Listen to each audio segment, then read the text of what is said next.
agenda.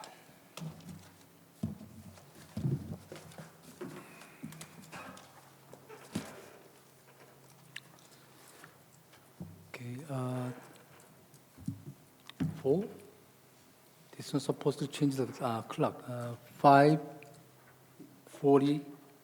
Calexico City Council, Calexico Redevelopment Success Agency, Calexico Financing Authority, regular meeting will start the closed sessions. Call to order? Mayor Kim, Yes? Mayor Pro Tem Castro, Present. Councilmember Leal, absent. Councilmember Moreno, Here. Councilmember Portado, here. Present. We have a quorum, Mayor. Thank you, Ms. Garcia. I believe we have a public comment. We have one person, Mr. Yanes, Manuel Yanes. Please. Okay, let me read this one first. Not to exceed 3 minutes, this is the time for the public to address the City Council on closed session item only. The mayor will recognize you, and when you come to the microphone, please state your name and place of the residence for the record. While members of the public are encouraged to participate, it is unlawful to disturb or delay the council meeting with personal or slanderous remarks. The City Council is prohibited by state law from taking action or discussing items not included on the printed agenda. Please direct your questions and comments to the City Council. Please. Good evening, Mayor. Good evening, council members. My name is Manuel Yañez. I live in 1089 Santiago Drive. And today I came just take the time, stop working, because I heard in the news that you guys are gonna hire a new city manager. The only thing that I'm gonna suggest to you, the table has to be level for everyone. And I heard the recommendations for the requirements for the placement of the new city manager are any combination of bachelor's degree and 10 years increasingly responsible experience in the development and implementation of city government. And one of the requirements is to have a bachelor's degree. I believe that requirement can be overlooked, but this is a race, and everyone has to have the same toys to run this race. And if the bachelor's degree is not going to be required, it should not be required for anyone. Before you make any decision, think about it and don't make things wrong again. You've been doing this thing wrong many times. And now, I don't have nothing against Mr. Friendly. He's been a good friend of mine. He's been helping me a lot. But the table has to be level and the race has to be equal for everyone. Believe me, if you don't do this thing right now, later on, it's going to come to you. We should hire the next person, and the qualifications has to be the same thing for everyone. Otherwise, you're going to do a big mistake. And that is not nothing because Mr. Friendly doesn't have the qualification. I believe he's qualified. But if you're going to ask for the new city manager position for the other candidates, they should have the same requirements as Mr. Friendly. And I think that this time is going to be fair. I think that's the only comment that I have. And believe me, and don't take this and throw it to the trash. The table has to be level and the competition has to be equal for everyone.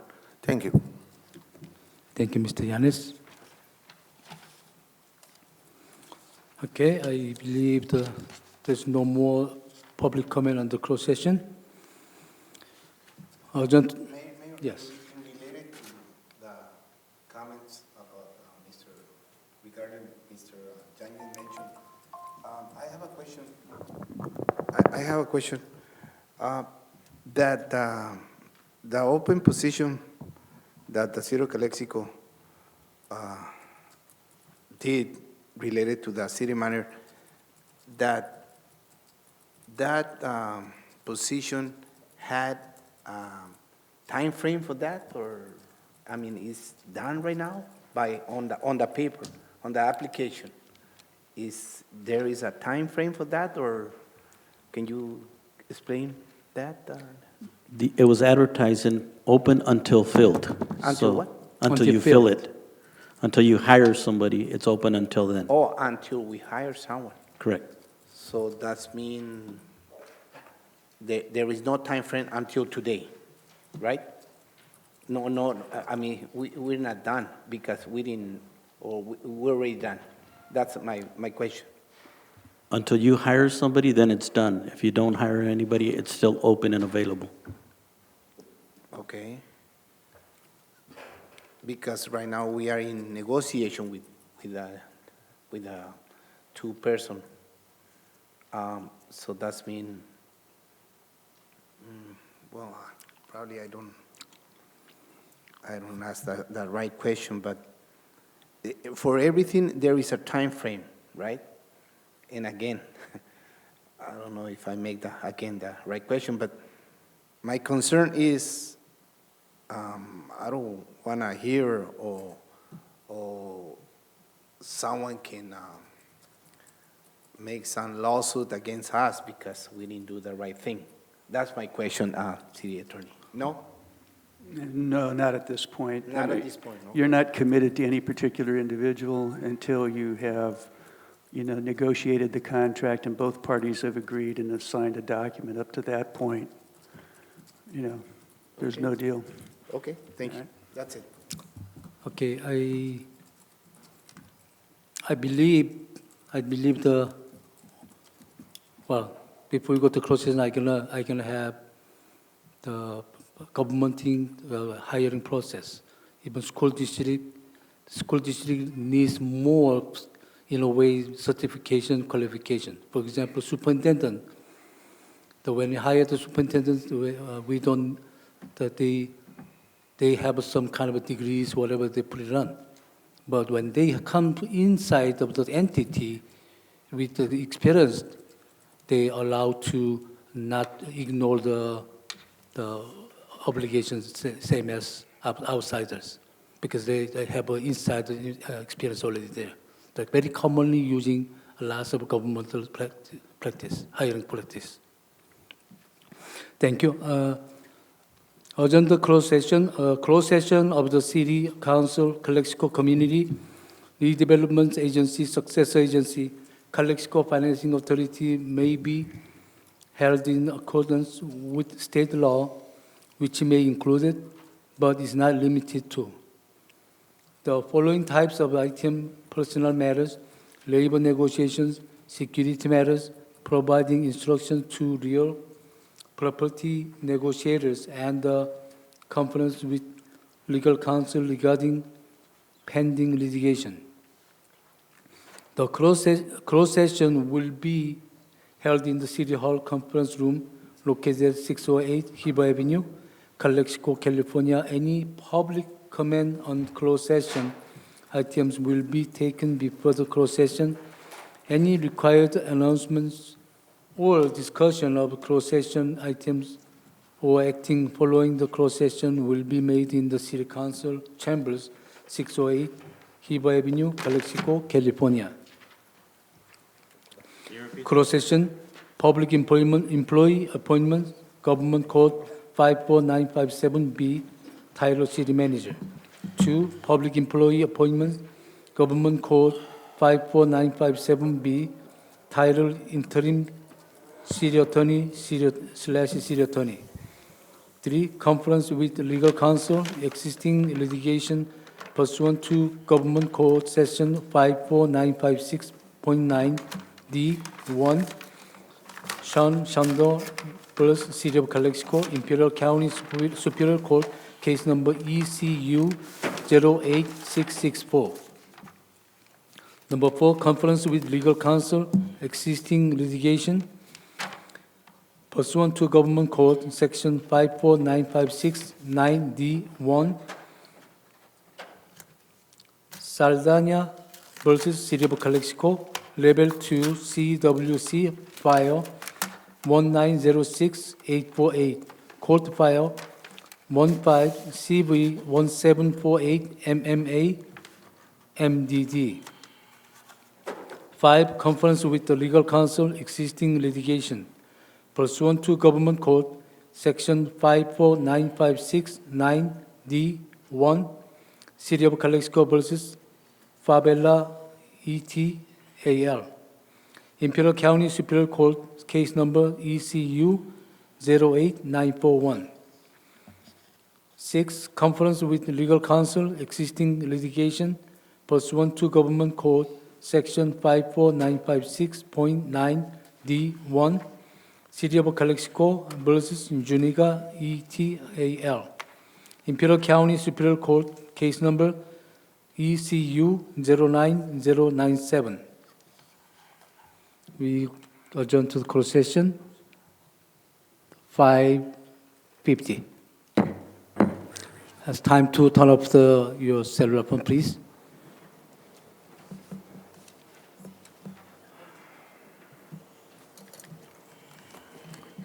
March 15, 2016, 6:46, Calexico City Council, Calexico Redevelopment Agency, Calexico Financing Authority regular session will start. Call to order. Yes? Mayor Pro Tem Castro. Here. Councilmember Leal. Here. Councilmember Moreno. Here. Councilmember Hurtado. Here. We have a quorum. Thank you, Ms. Garcia. Okay, Pledge of Allegiance, I'd like to ask Mr. Morales, Julio Morales.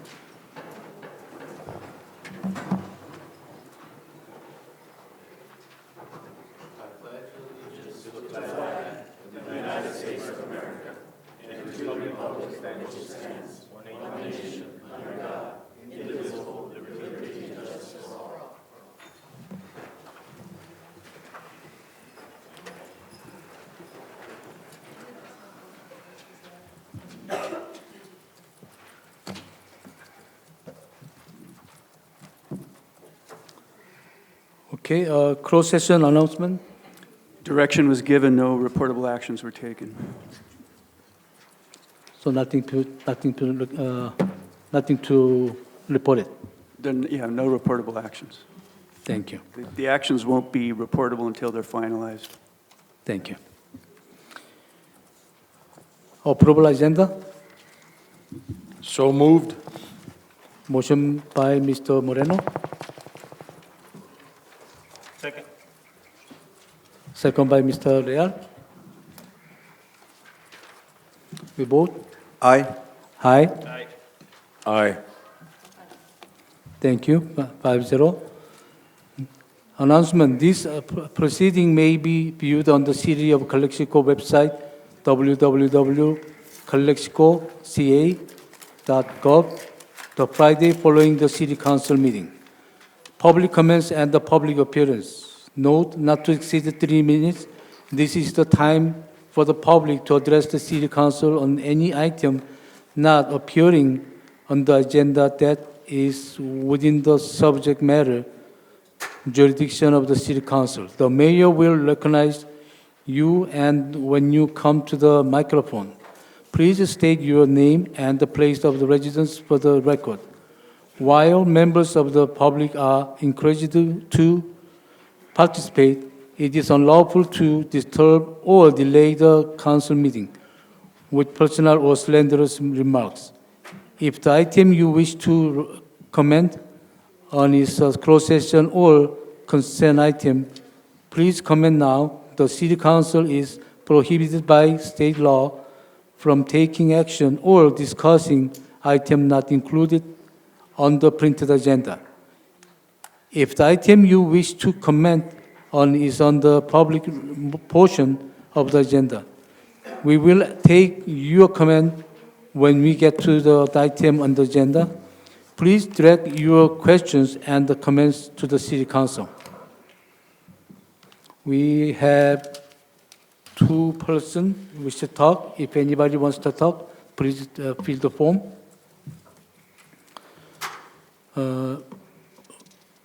Guadalupe Iribe. Would you please attend the meeting, podium to the microphone to speak? Yes, right there.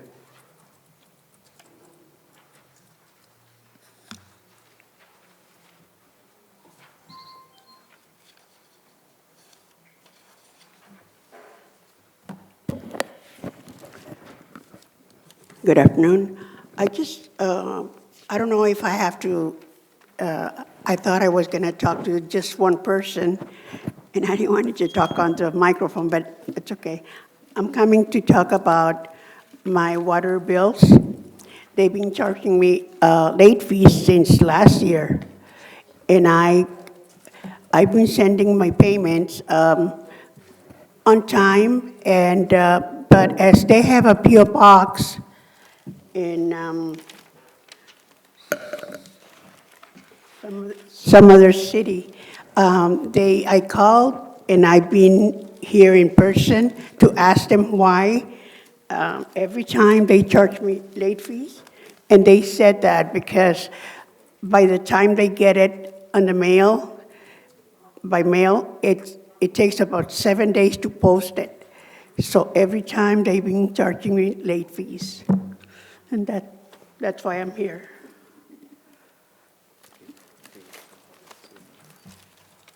They told me to come and talk to you. Okay, Mr. Finley, would you go to tomorrow to Mr. Finley to give the information, and maybe Mr. Finley can take care of it? Okay, thank you. Next person, Alex Peroni.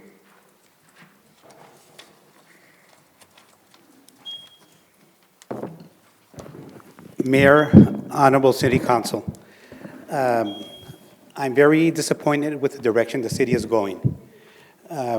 I serve as a chair appointed by Mr. Moreno in the Finance Commission, and we've tried to hold our meetings, and many times we've been neglected. They don't let us hold our meetings, and nobody can stop us.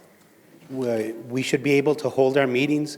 We all serve for betterment of Calexico, and they're stopping our meetings. You guys are in violation. You cannot do it. A city manager cannot do it. A city manager is only a sitting member. He has no voting rights or any authority, and they're stopping it. And, I spoke to a couple of the council members just to let them know what's going on. And really, it's disappointing. I see your list today. You have over 20 appointments. Don't appoint them. Don't appoint them. What for? To lose our time? We dedicate our time, our efforts, our skills, our knowledge for nothing. For nothing. And you violate the commission's rights. It's not right, Mr. Kim. And I can't hold you responsible because you didn't stop the meeting. But I would like to refer to Nick and let him know that he should be told. You have a city attorney sitting right next to him. He should be able to counsel him and tell him he cannot stop our meetings. And really look at your bylaws. Look at your bylaws. My last year as mayor, we sat out and we were committed that every commission had their bylaws, and we respected them. We have no respect for your commissions. You have no respect for your employees. I'm very disappointed. Our recommendation was going to be a fiscal emergency because you're not telling your employees how bad the deficit we have, how bad financially we have. What is our plan? We still don't know. And that is my disappointment that I have today. You guys really need to be committed with your commissions. If not, don't hold any. Take them all away. Thank you. Thank you, Mr. Peroni. Okay, for the clarification, City of Calexico, we already had a news conference, our budget conditions. We already been announced to the public. And also, we do diligence to our called commission meeting But recently, the commission to overreacting to try to order or try to some agenda is not in their jurisdictions. It's, all the commissions, they are advisory commissioners. They do diligence to using their skills to bring the suggestion or the recommendation to the council. Thank you. Mayor, you should not be stopping these meetings. We're That's not stopping illegal. the meeting. You just said they shouldn't meet because you already No, gave your, I didn't stop the meeting. City not stopping the meeting, city is. you just said right now that they're eliminating- you want to control them. You're saying they're overreacting. Eliminating the agenda. You want to eliminate their agenda. Oh, that's Because great. their jurisdictions. They supposed to play by their own rules. No, we're not playing by our own rules. This is a dictatorship now. We're giving recommendations to the city council. Okay, Mr. Manuel Yanes?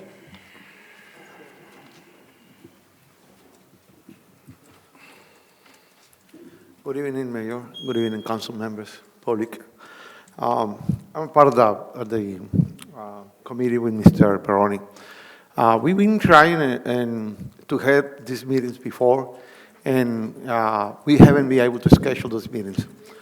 As you know, there are many people that are overqualified to get this meeting. Mr. Peroni, he has many years' experience.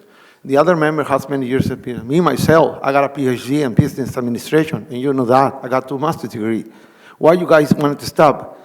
You can stop other people that they don't know, they don't have any knowledge. We know. We know, as a matter of fact, that the city is in a really bad situation right now. We don't have enough income, enough revenue to be spending on employees. We already know that. The accounting knows that. Everybody knows that. Why are you hiring? Do I look like a clown? Do I look as a puppet? If I'm going to be doing this in the meeting, I'm not going to spend any more time on this. If I'm going to be doing this, just trying to help the community with my time, my effort, my knowledge, and my experience, do I have to put on your face this? I don't have to. Just because I don't speak English fluently? No. I had enough knowledge to hold all those meetings. I already told you that. Why you stop holding those meetings? Mr. Peroni is okay. He's trying to get this meeting because we know that we are in a bad situation. If we don't do something right now, we are going to do it later. Do you want to do the same thing that Orange County did before? No, we don't want to do that. Do you want to sell the whole properties? Do we want to get bonds? Do you want to ask for loans to the banks in the future? That's what you want to do? Please, tell the public what is happening right now with the fiscal things. Tell. Please, thank you. Thank you, Mr. Yanes. Again, City of Calexico never stopped the meeting. Probably the schedule is completed, or they're not in the quorum. When they call the special meeting, they have to call all the members to complying for their We quorum. didn't call a special meeting. It was a regular meeting. It was Okay. a regular meeting, Mr. Kim. I don't know about that. I think we have to. I'm telling you. Mr. Kim, when are the meetings scheduled for the Financial Advisory Committee? Do you know when they're scheduled? I believe they have it once a month, Once a month? Yeah. What day of the month? first Wednesday. They don't have 2 meetings like planning or recreation? No, just once a No, month. but our last meeting, John, and Mr. Deat sat in for himself, and he knew that we asked for 2 meetings a month. Correct. That we knew how important it was to get things done. And at our last meeting we gave Gabby agenda items. Nothing was done. We were supposed to hold a meeting on the 2nd of March, and nobody held it because you're not being transparent. You know, we're in bad shape. We need a plan to get out of it, and you're not letting us. I would like to know if that was direction from the mayor to the city manager or to Gabby to not hold that meeting? I mean, is that what happened happened? to the second March 2nd meeting? They didn't agendize it. So who did you submit it? Or who did you call? She was supposed to submit it. We gave her direction the last meeting. Okay, Gabby, could we have some information why this meeting wasn't done? okay. Mr. Peely, to try to check what's going on, the later on to let us know, please. How soon can they have a meeting? Can they have a meeting like next Wednesday, properly posted? We can call the special meeting. Can you call a special meeting like for next Wednesday? It's not the first Wednesday, but it's the fourth Wednesday. I mean, I think they need to meet. I mean, it's very seldom that we get people wanting to serve, and then we're putting roadblocks in front of them. We'll be discussing that. All right, thank you. Thank you. Okay, Carmen Estrada?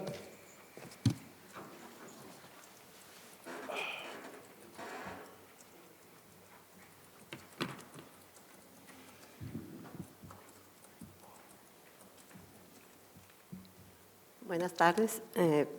Mi visita aquí con ustedes es, ayer tuve una junta con los padres de familia del programa de Calexico Parents at Lee, que son 150 papás que querían venir el día de hoy aquí a la junta a que nos atendieran sobre el Parque Quinti Andrade, que tenemos aproximadamente 3 meses que hace falta una parte que cuesta de $3,000 a $4,000, el cual no se ha llevado a cabo realizado ese proyecto. Yo les quiero decir que ese es un proyecto muy grande, es un proyecto casi de $200,000. Lo trajo el IID, la Unión de Electricistas. La Unión de Electricistas fue un proyecto regalado, la mano de obra. Ahorita nosotros ya no podemos estar ahí porque no hay luz y porque está en peligro. No tenemos áreas para jugar.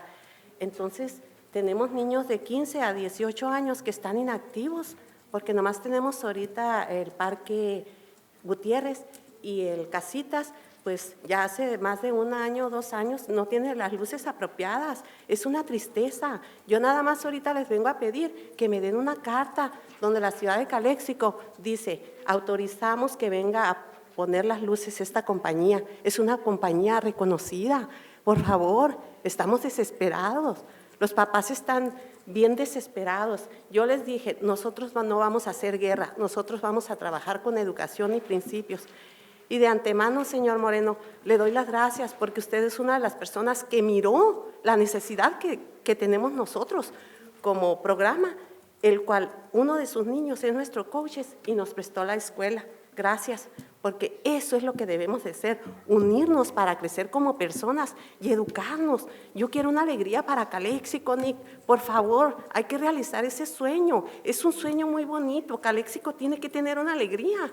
Son luces. Ya nomás es un salto. $3,000, $4,000 no es nada. Ya hay una persona que lo quiere poner. Yo estoy aquí, Nick, porque ya estoy en una desesperación de ansiedad, porque quiero un sueño para los niños y familias que quieren ese parque, Nick.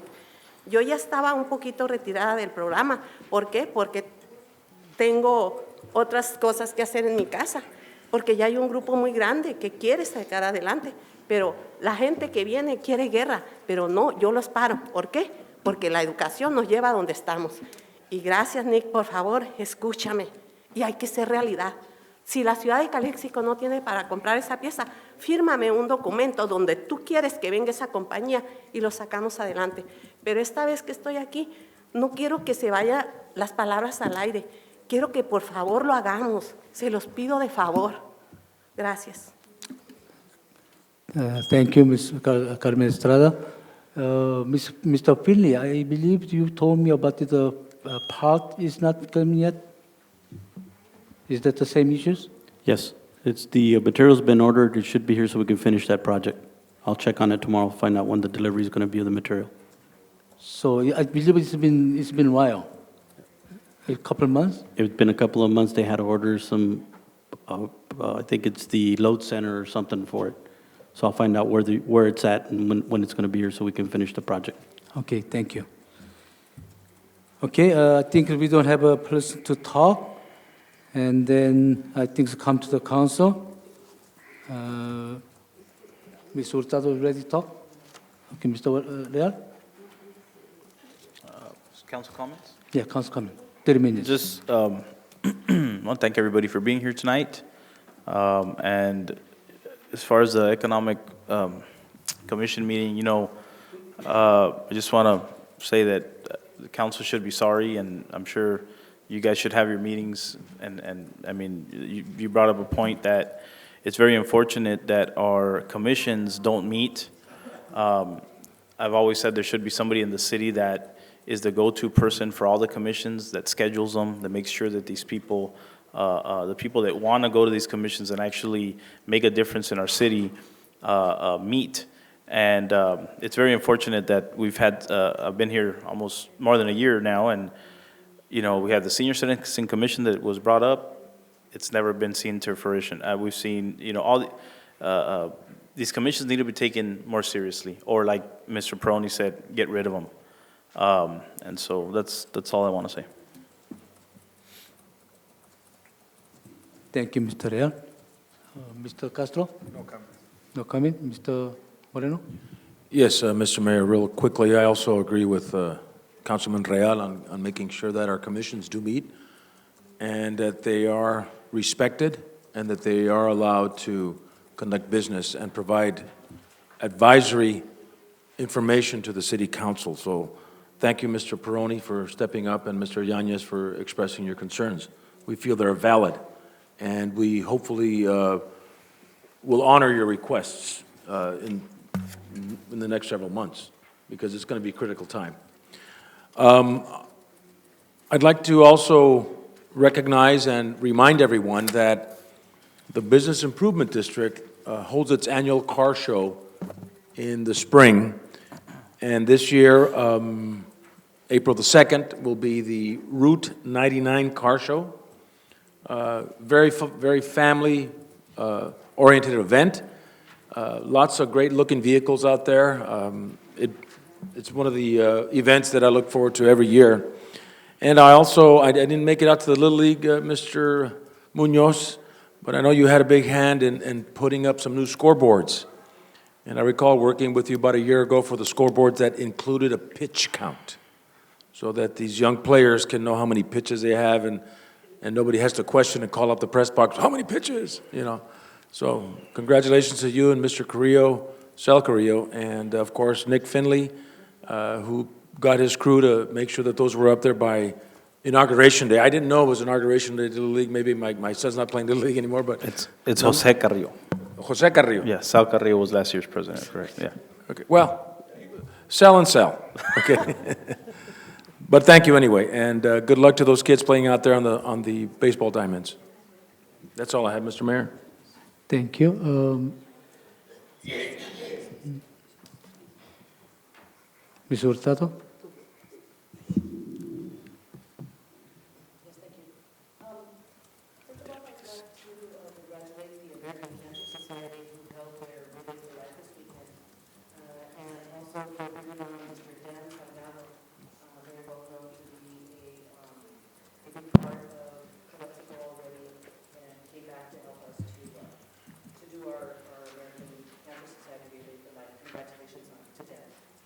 A very sad moment for Calexico.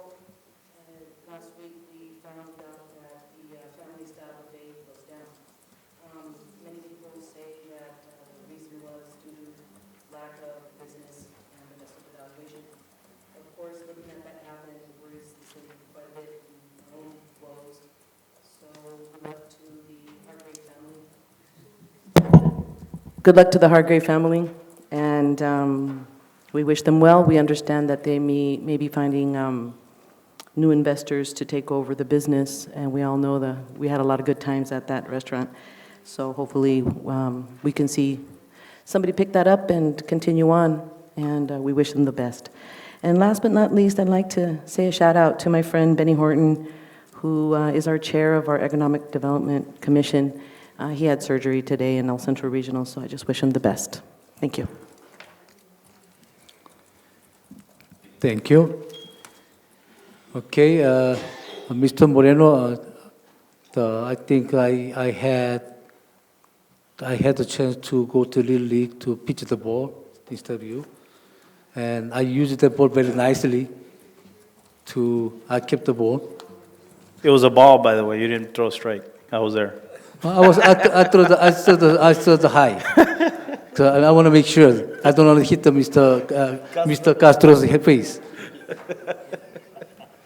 So we did okay, but I'm glad our parents doing a lot of different areas to serve community and taking care of our children.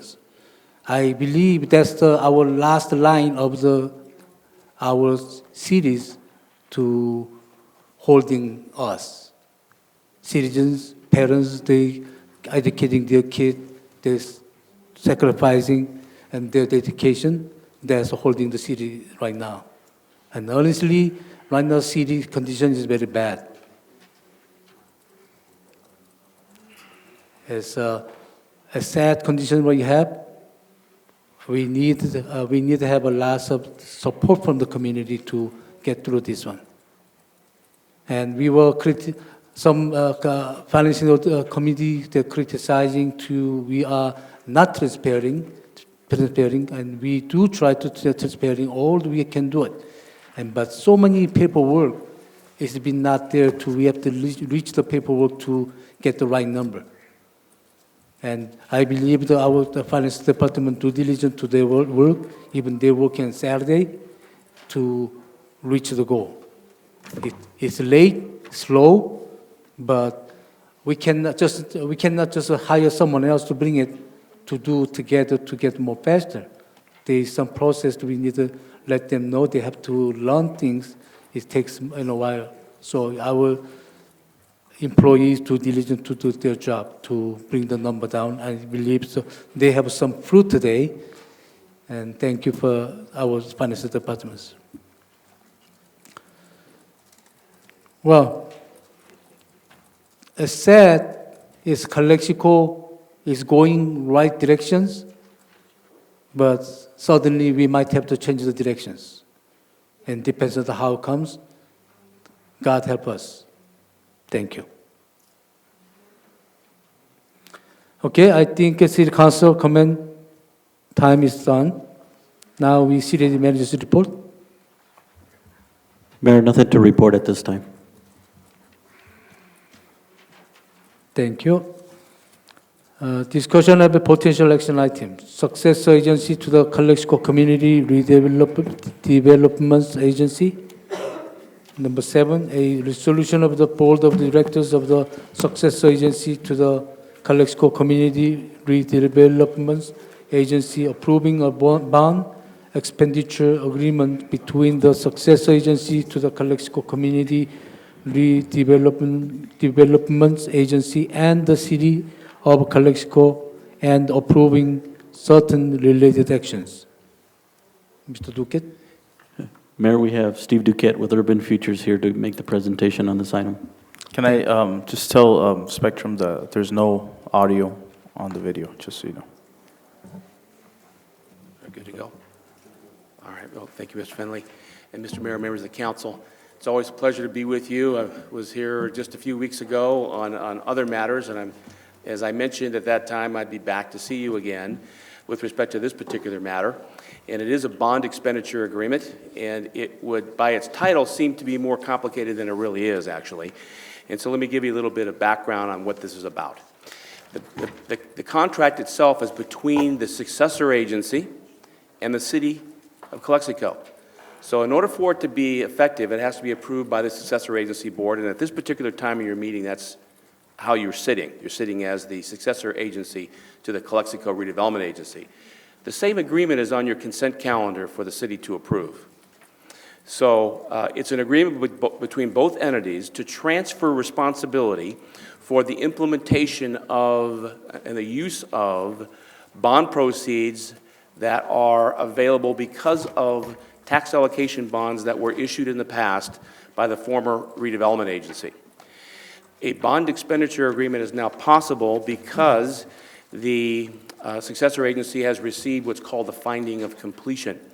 It's a letter that is issued by the State Department of Finance, and basically what it indicates is that the financial audit requirements, they're actually not audits, they're specialized financial reviews that were done on former accounts of the redevelopment agency. There were 2 of them, one for the housing fund that you might remember for affordable housing, and the other one is for everything else the redevelopment agency did.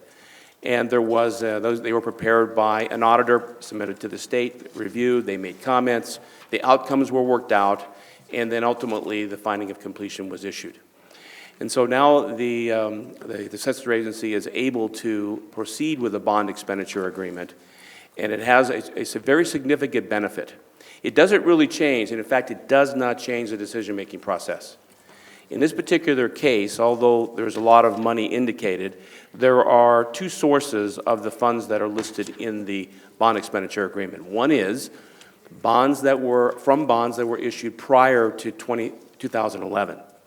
All of the proceeds that are yet unspent can be spent at this time. For bonds that were issued during 2011, but not after June 27th, 2011, only a percentage of the funds can be committed at this time.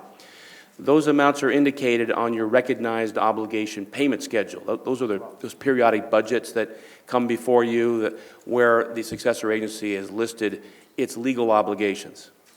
And so the use of those funds were on the recognized obligation payment schedule that you recently approved.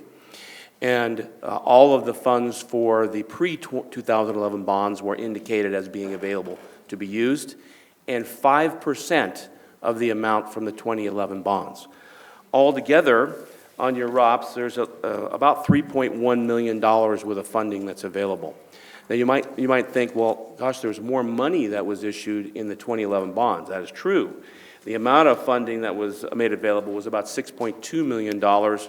And I know I've given this speech many times, and I won't go into the hyperbole this time, but there are some rules that affect successor agencies that have those kind of bonds because the state didn't like it.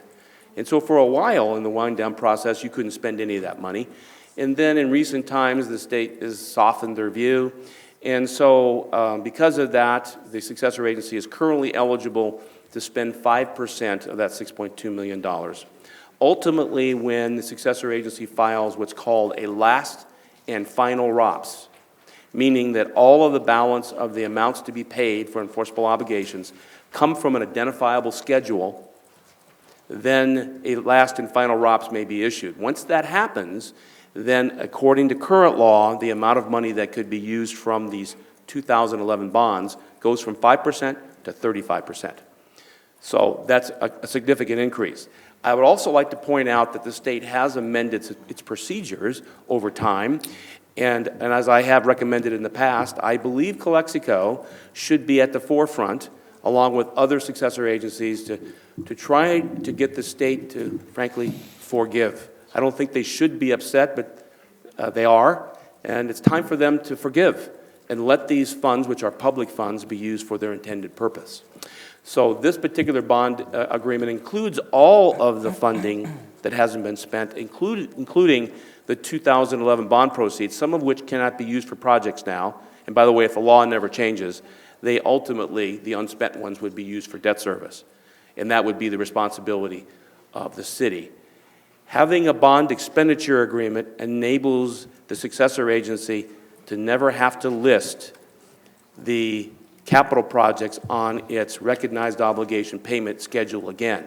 I remember I mentioned just a few moments ago, to qualify for a last and final, you need to have all of your expenditures scheduled. Well, capital projects are not projects that can be scheduled necessarily because they move along in increments. And so sometimes it's necessary to carry over from one ROPS, recognized obligation payment schedule, to another, a project, hopefully in lesser amounts as the money is spent. That has been the case here. It doesn't mean that's going to continue, but that could be the case. So we're trying to tee up the process so that by the end of this year, I'm hoping that we can bring a last and final recognized obligation payment schedule to you so that the Department of Finance never has to look at it again. The Oversight Board never has to look at it again. The County Oversight Board that starts in July 2017 never has to look at it again. It's automatic. The money comes to Eduardo, he pays the bills, and you don't have to think about it again. However, there's one caveat here, and that is for a while, I've been a part of some of these discussions, but not completely. The money we're talking about being immediately available, which is about $3.1 million, to the best of my knowledge, has not yet been committed to projects. Now, the commitment of money to projects is a policy decision that needs to be made by this board. Now, pursuant to this agreement, that would be sitting as the city council, but they're exactly the same people, they're you. And so once the agreement is approved, and I'm hopeful that you would approve it this evening, it would go to the Oversight Board, then Department of Finance. About May, we would, it's routine, by the way, Department of Finance loves these things, because they don't want to deal with the administration of local issues. They'd like it just to be handled. So they like this kind of thing. So about May, this would be put to bed. If at all possible, I highly recommend that whatever actions you need to take through your staff to decide on the projects you would fund, I highly recommend that you do that. The sooner that you can select projects or a project, the better it is for the process so that ultimately the winding down of your redevelopment agency can occur. So that's sort of the overview of what this is. It is a way of simply resolving what has been headaches dealing with the state, and a final way, while maintaining complete control over what happens with the elected body, the city council, in the case of this agreement, sitting as the city council. The agreement has caveats on it, by the way, that the city council promises to behave in a way that the successor agency would, which is simple. You're going to comply with law. There are agreements that govern how funds can be used. There's federal rules, et cetera, et cetera. You were going to do that anyway. There's nothing new in this with respect to what would happen. So that is the essence of what's before you, and I can tell already there is going to be at least one question, but I'd be glad to answer any questions you may have about this. We do recommend that this be approved this evening. I wouldn't give a separate presentation on consent calendar. Hopefully this would be the only one you would need. After a while, you get tired of my speeches, I think.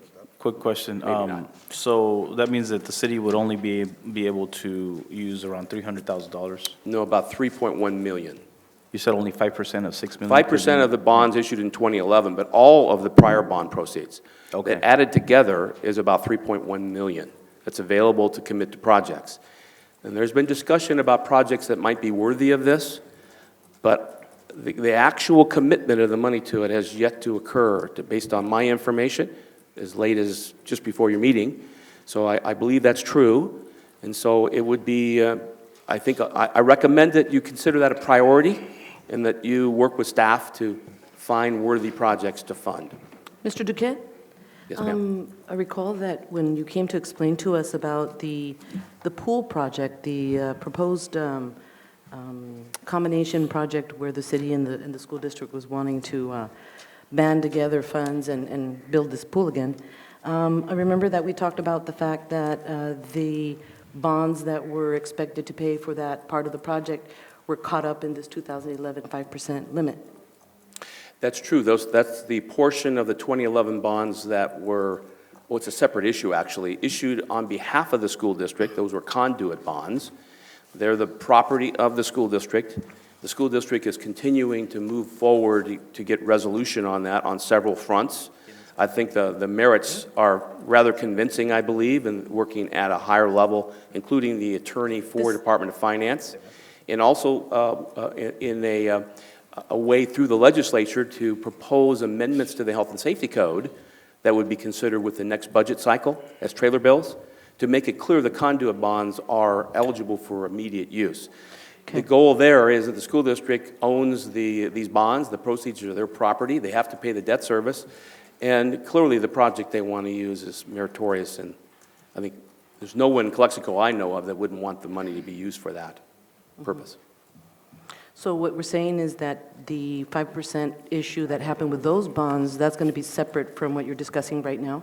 Or would there be some type of a solution then, as you say, so that the bonding that was expected for the pool project no longer needs to appear on the ROPS as well?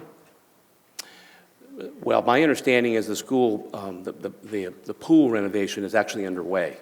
So once the resolution of the matter occurs, and I can't believe it won't be resolved, the money will probably be used to simply reimburse the school district for out-of-pocket expenses that it's already incurred. So those monies will be spent. And that affects the current recognized obligation period, the January through June 2016. So I believe that's the way that would happen. Now, we did place the entire amount on the next recognized obligation payment schedule for the school district in the event that there was a carryover past July 1st. We wanted to make sure there was enough time to resolve that for their benefit. And so I believe there's a lot of behind-the-scenes work. I haven't been called forward to participate in more recent conversations. I don't want to say there haven't been any. I don't need to be in every conversation, only when needed. But I know that there's a lot of tremendous interest in moving us along, so I don't believe anyone's dragging their feet. Okay. Thank you. Thank you. Is any council member any questions? Mr. Real is done? Your question is done? The floor is yours, yeah. Thank you. I've been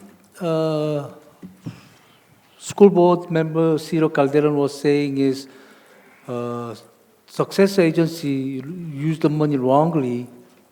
That's why we lost the swimming pool, the 1.4 million, the bond. Is there any chance we have any wrong spending success agencies? I've had several conversations with the chief executive level staff of the school district. I have never heard them make that allegation. And in all respects, the former redevelopment agency, in their efforts to provide conduit financing for the school district, behaved correctly.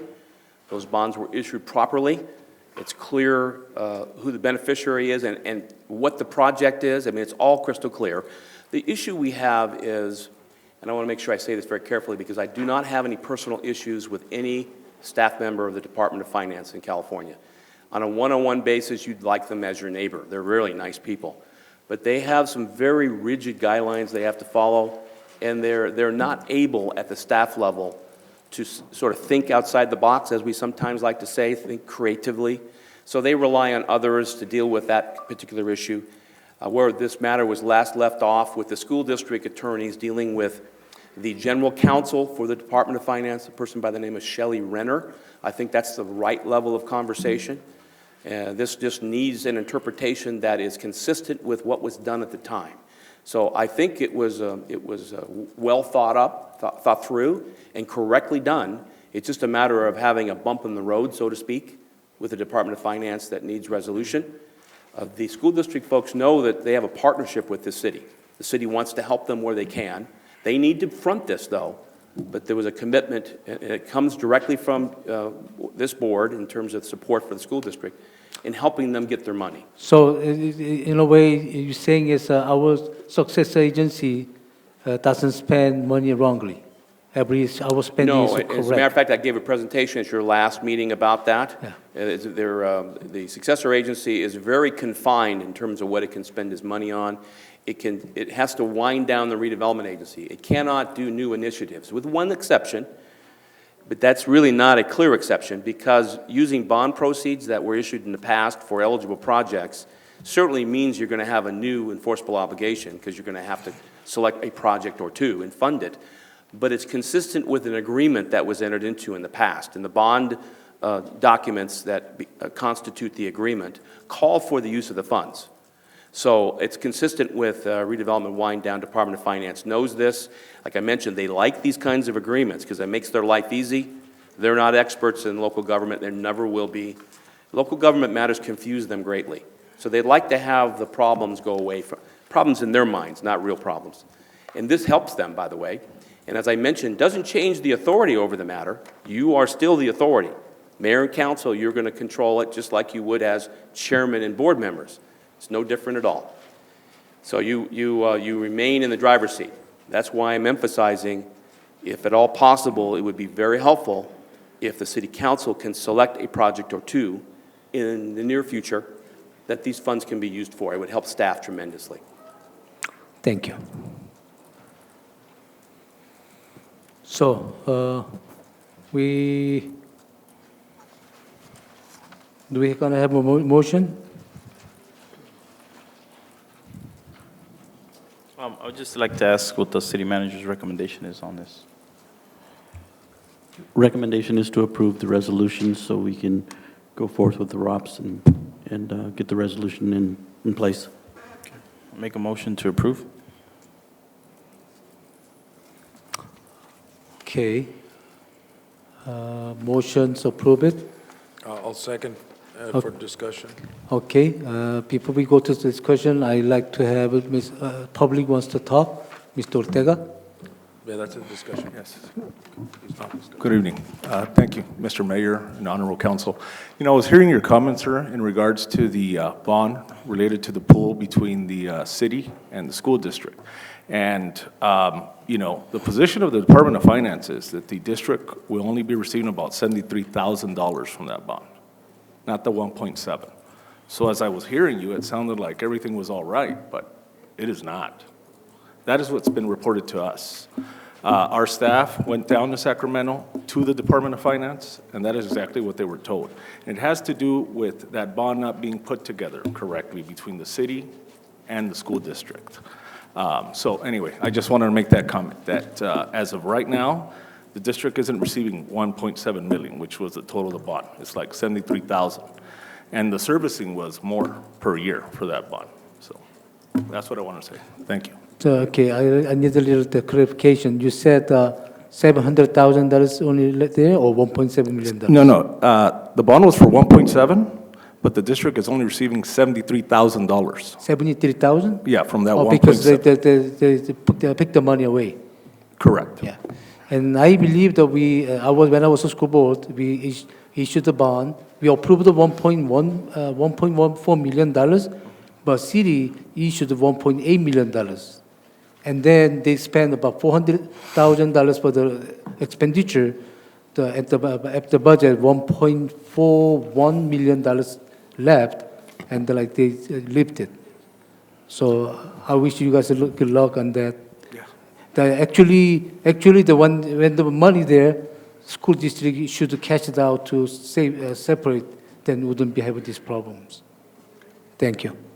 Yeah, Mr. Mayor, in response to the comments, part of what the gentleman shared with you is true, part of it's not true. With respect to the amount of money that Department of Finance determined was available from the net bond proceeds, which is not 1.7 million.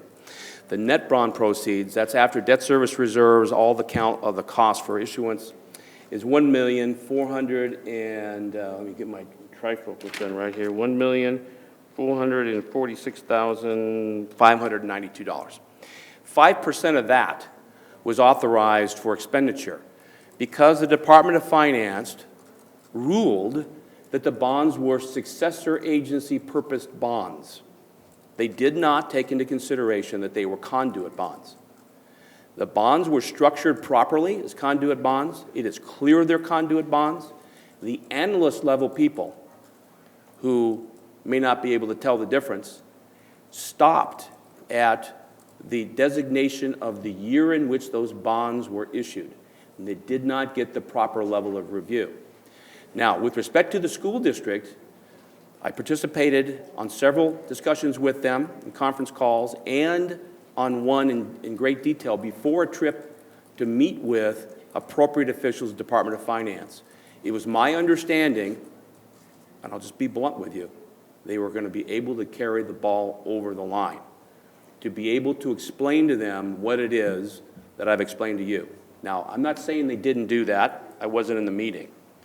However, I can tell you in terms of how it was described to you, that there was some allegation that maybe the school, the successor redevelopment agency did not structure these bonds correctly is patently false. I would challenge the individual who spoke to you tonight to read the record, not take someone's word for it. And I challenge all of you, by the way, if you have any doubts, to look at the record, go see Eduardo, he's got them in his office, and read them. They're this thick, but there are key sections that tell you this.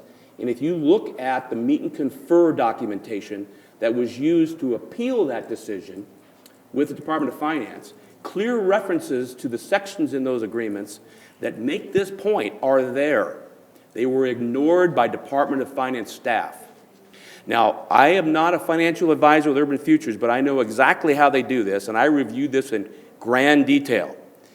And there is no fault to be given with respect to the issuer, being the redevelopment agency in the past, or any of the participants, including your financial advisor, your bond counsel, your disclosure counsel, and all the rest of the folks involved in that financing. It was legitimately done and clearly done. The Department of Finance does not understand. Now, there is an approach that's being taken by the school district, and I have not been advised otherwise that they've decided to do something different. Hearing the explanation tonight makes me worry about what was shared by them in Department of Finance. I think staff needs to follow up with the city, and I'd be glad to work with you to make a contact with the executive staff over at the school district and find out more about this. I'm troubled by that comment, because why would that be the assumption when the facts in the matter are contrary to it? I don't know, but I am curious now. So I'd like to participate in a process that we might get to the bottom of that and maybe give you some more information either in writing or at a future meeting. But I'm troubled by it because I know it's not true. I suggest you definitely go talk to the school board or to the people, who is it, My Randall and everybody, Ms. Ambris, and let them know what's really going on, because I guess the board is misinformed. I don't know if, is the person a board member? Yes. They're misinformed. Okay. Most definitely. Thank you, Mr. Duquette. I think so we have a motion and second by the Mr. Moreno. Aye. Aye. Aye. Aye. Ms. Hurtado? Aye. 5-0. Thank you very much. Thank you. So when do we Okay. get the check? Well, I didn't cover this, but you should know this. I'm just joking. There's actually no passing $100 bills between the successor and the agency. The money stays exactly where it is. It's just that on the ledger, on the books of this, between the successor agency and the city, the ownership of the funds changes. The obligations do not. And this doesn't happen until after your oversight board approves it, which we want to get that to them maybe next week if they're available. And then their resolution goes to the Department of Finance and they approve it. And so then probably around May we'll have their approval. Then the changes in the accounting happens. But there's no actually changing cash or writing checks. But Now, once you pick the projects, now that's different. You got to pay for them. Yeah, okay. so when we have some project, we can spend $3.1 million for that project. After these two levels of approval Yes. happen, yes.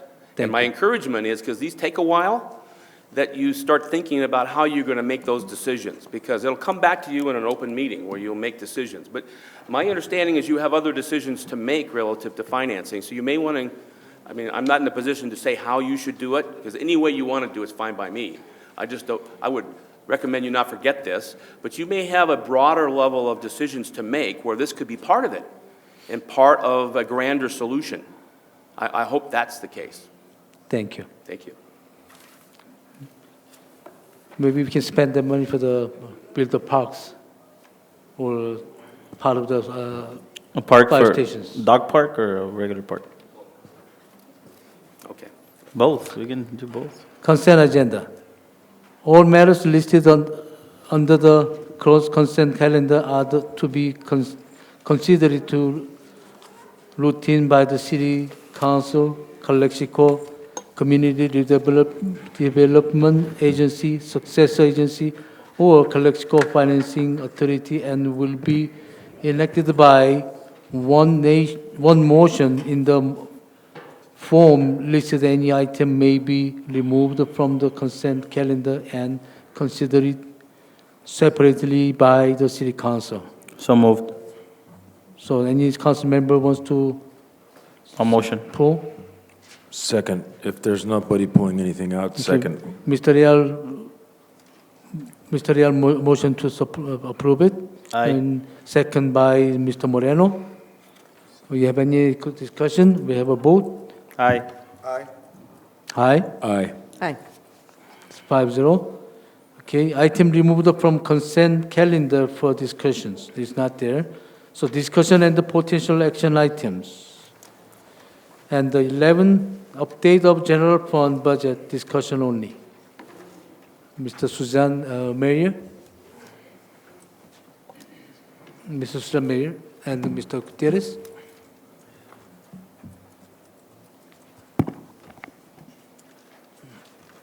Good evening, Mayor and council members.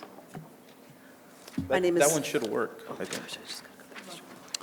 Before we started, Mr. Gutierrez, for the future, if we have this kind of information, was called the presentation, We'd like to have several set up copy for the public, especially for the news medias. They're going to show it up there, right?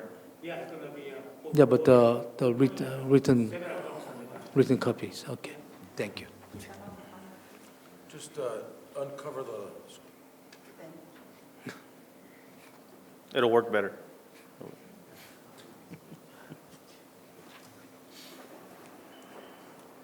Is it working, the other speaker? No, the other one on that side. I'll speak. That one's fine? I'll speak towards you Okay. if you can hear me fine. Good evening. My name is Susan Mayer, and I'm here to provide an update to you on your general fund, the most important fund of the city, because this is the discretionary money that is available for you to provide your services to your residents. I last spoke to you in January. It's been 2 months. But I'd like to roll back even a few months further than that to go back to October of 2015. Your finance department almost entirely turned over in that period of time, and you have had a very dedicated and loyal group of employees there trying to put the puzzle back together as to what the starting point is for the general fund. The numbers I'll share with you are 2 general ledger systems, 2 sets of bank accounts because of the departure of your banking institution from the community, and 12 months of bank reconciliations that had not been completed. I'm here to report good progress on all of this, and I'm going to walk through some of the things we've accomplished, but I can't give enough credit to the staff who has made this possible. When you look at the financial planning process, the first step is to know where you start. And what we have for you today is a beginning balance for, as of June 2015. We have heard from members of the community and from your finance committee how they have some energy and passion to help you design a plan to go forward. And what I'm here to tell you is that we have a path for you to get to a break-even general fund as of June 2015 that will allow you to start the financial planning process going forward to decide how you as a community want to allocate your resources. So I think this is a huge step to really establish where you actually were. What is the groundwork? What is the beginning point as of June 2015? So what have we done in the last 2 months? I came to you in January and gave you some fairly severe news. So what progress have we made? We have merged the general ledgers. The city procured the new Springbrook general ledger system.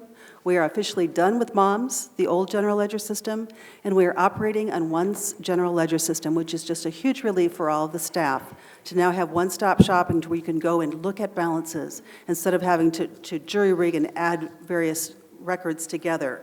So the good news here is that we have one general ledger system, and the staff has had training, extensive training with the Springbrook people, so they are increasing their functionality every day. They are becoming more efficient in how to access data and to build quality into the data so that you have good information going forward.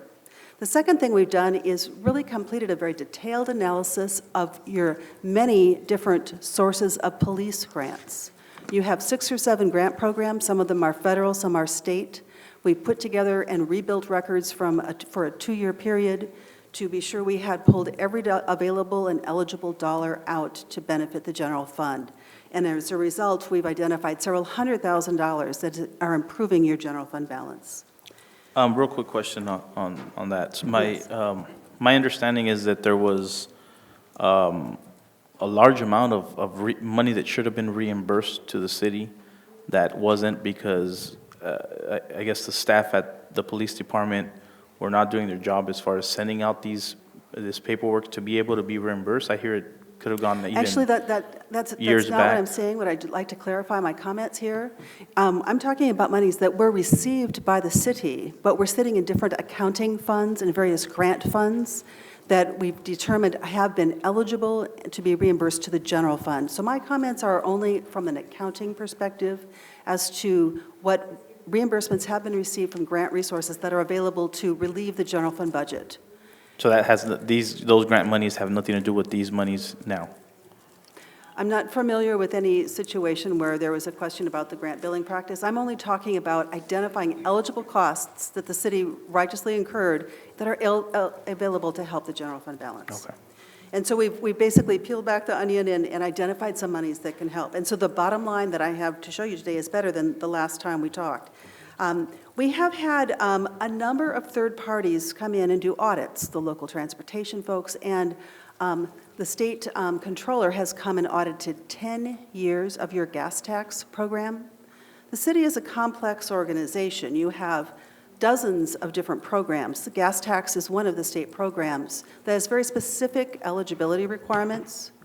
And so while juggling their other duties, your staff has also addressed a 10-year audit of gas tax. There were some findings, I would consider them minor, and I believe that audit is coming to a close. So again, why is it taking so long to do all of these things? We've had a number of third parties have interest in your financial records. Reports have been filed as well.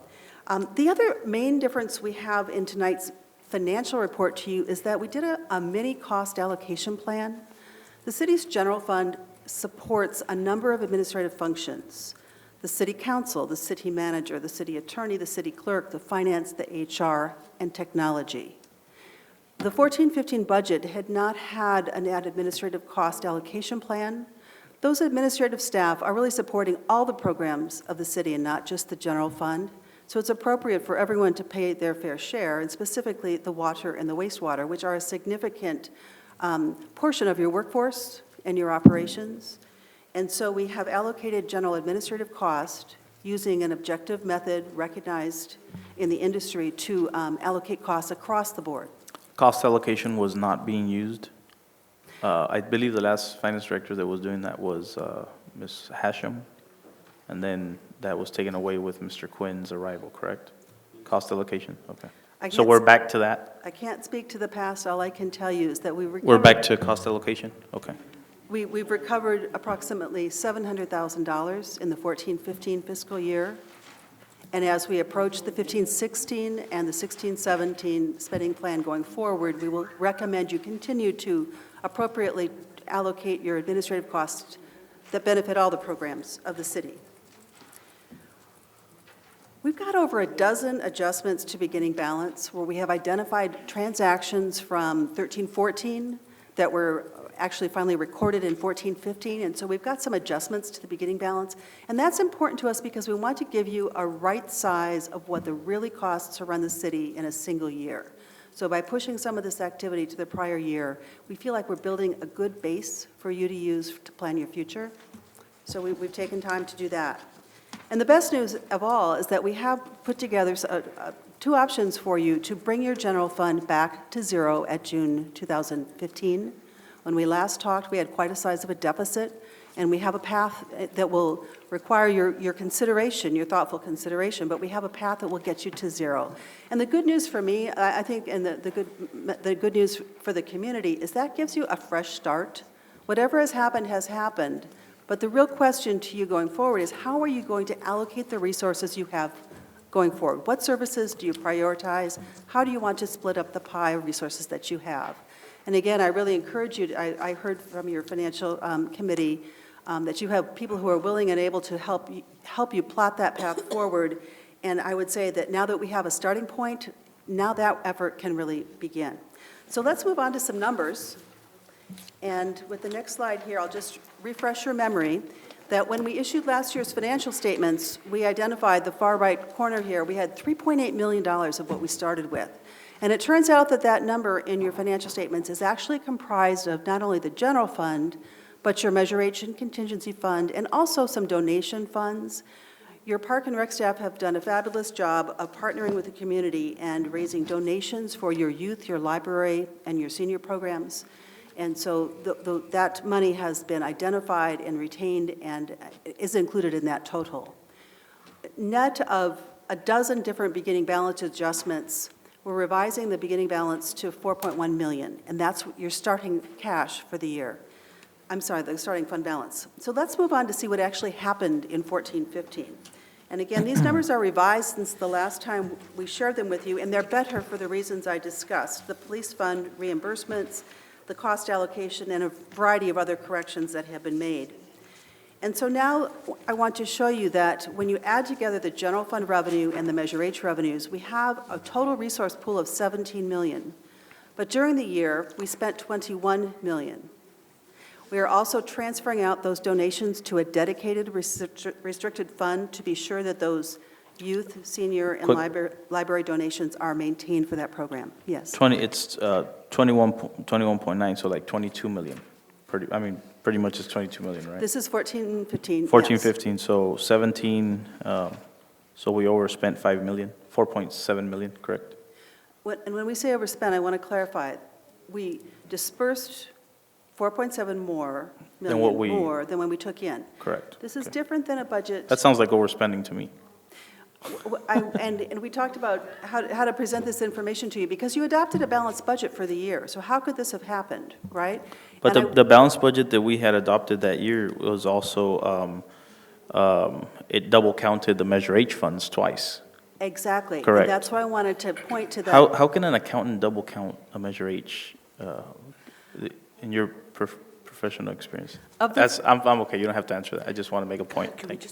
Of the 4.7 million of excess of expenditures over revenues, half of that is attributable to the double counting of the Measure H revenues. And half of it, about 2 million, is attributable to expenditures over budget. And of that 2 million, 1 million of it was related to the police investigations. So yes, there was overspending across the board. So there was in police investigations over $1 million? $1 million, 970,000. Because I remember me saying in a meeting that's about what they had spent, and I think the city manager called me a liar. Just want to put that out there. And so, so of the 4.7 deficit, this is, has drawn down your beginning balance. And so let's turn to the next page, because I frequently get asked, tell us again, how did we spend our Measure H money last year? And so I just have a slide here as a memory jog to remind the council and the community that the Measure H budget in the 14-15 adopted budget was a $4.7 million spending plan. Now, that's more than you get on an annual basis, because there was a plan to draw down the beginning balance to fund a series of capital projects. One being the pool, right? One being the pool. And so here, just as a memory jog, I've listed for you the commitments that were approved for Measure H for 14-15. There's debt service on the bonds, there's a fire equipment lease, there's staff allocations for both the police and the fire, there was a recreation summer program investment, and then there was a series of capital projects, over $2 million, half of them for park and recreation facilities, and the other half for the swimming pool. Now, the swimming pool money had not yet been spent, but just as a memory jog, we spent $2.8 million from Measure H sources last year.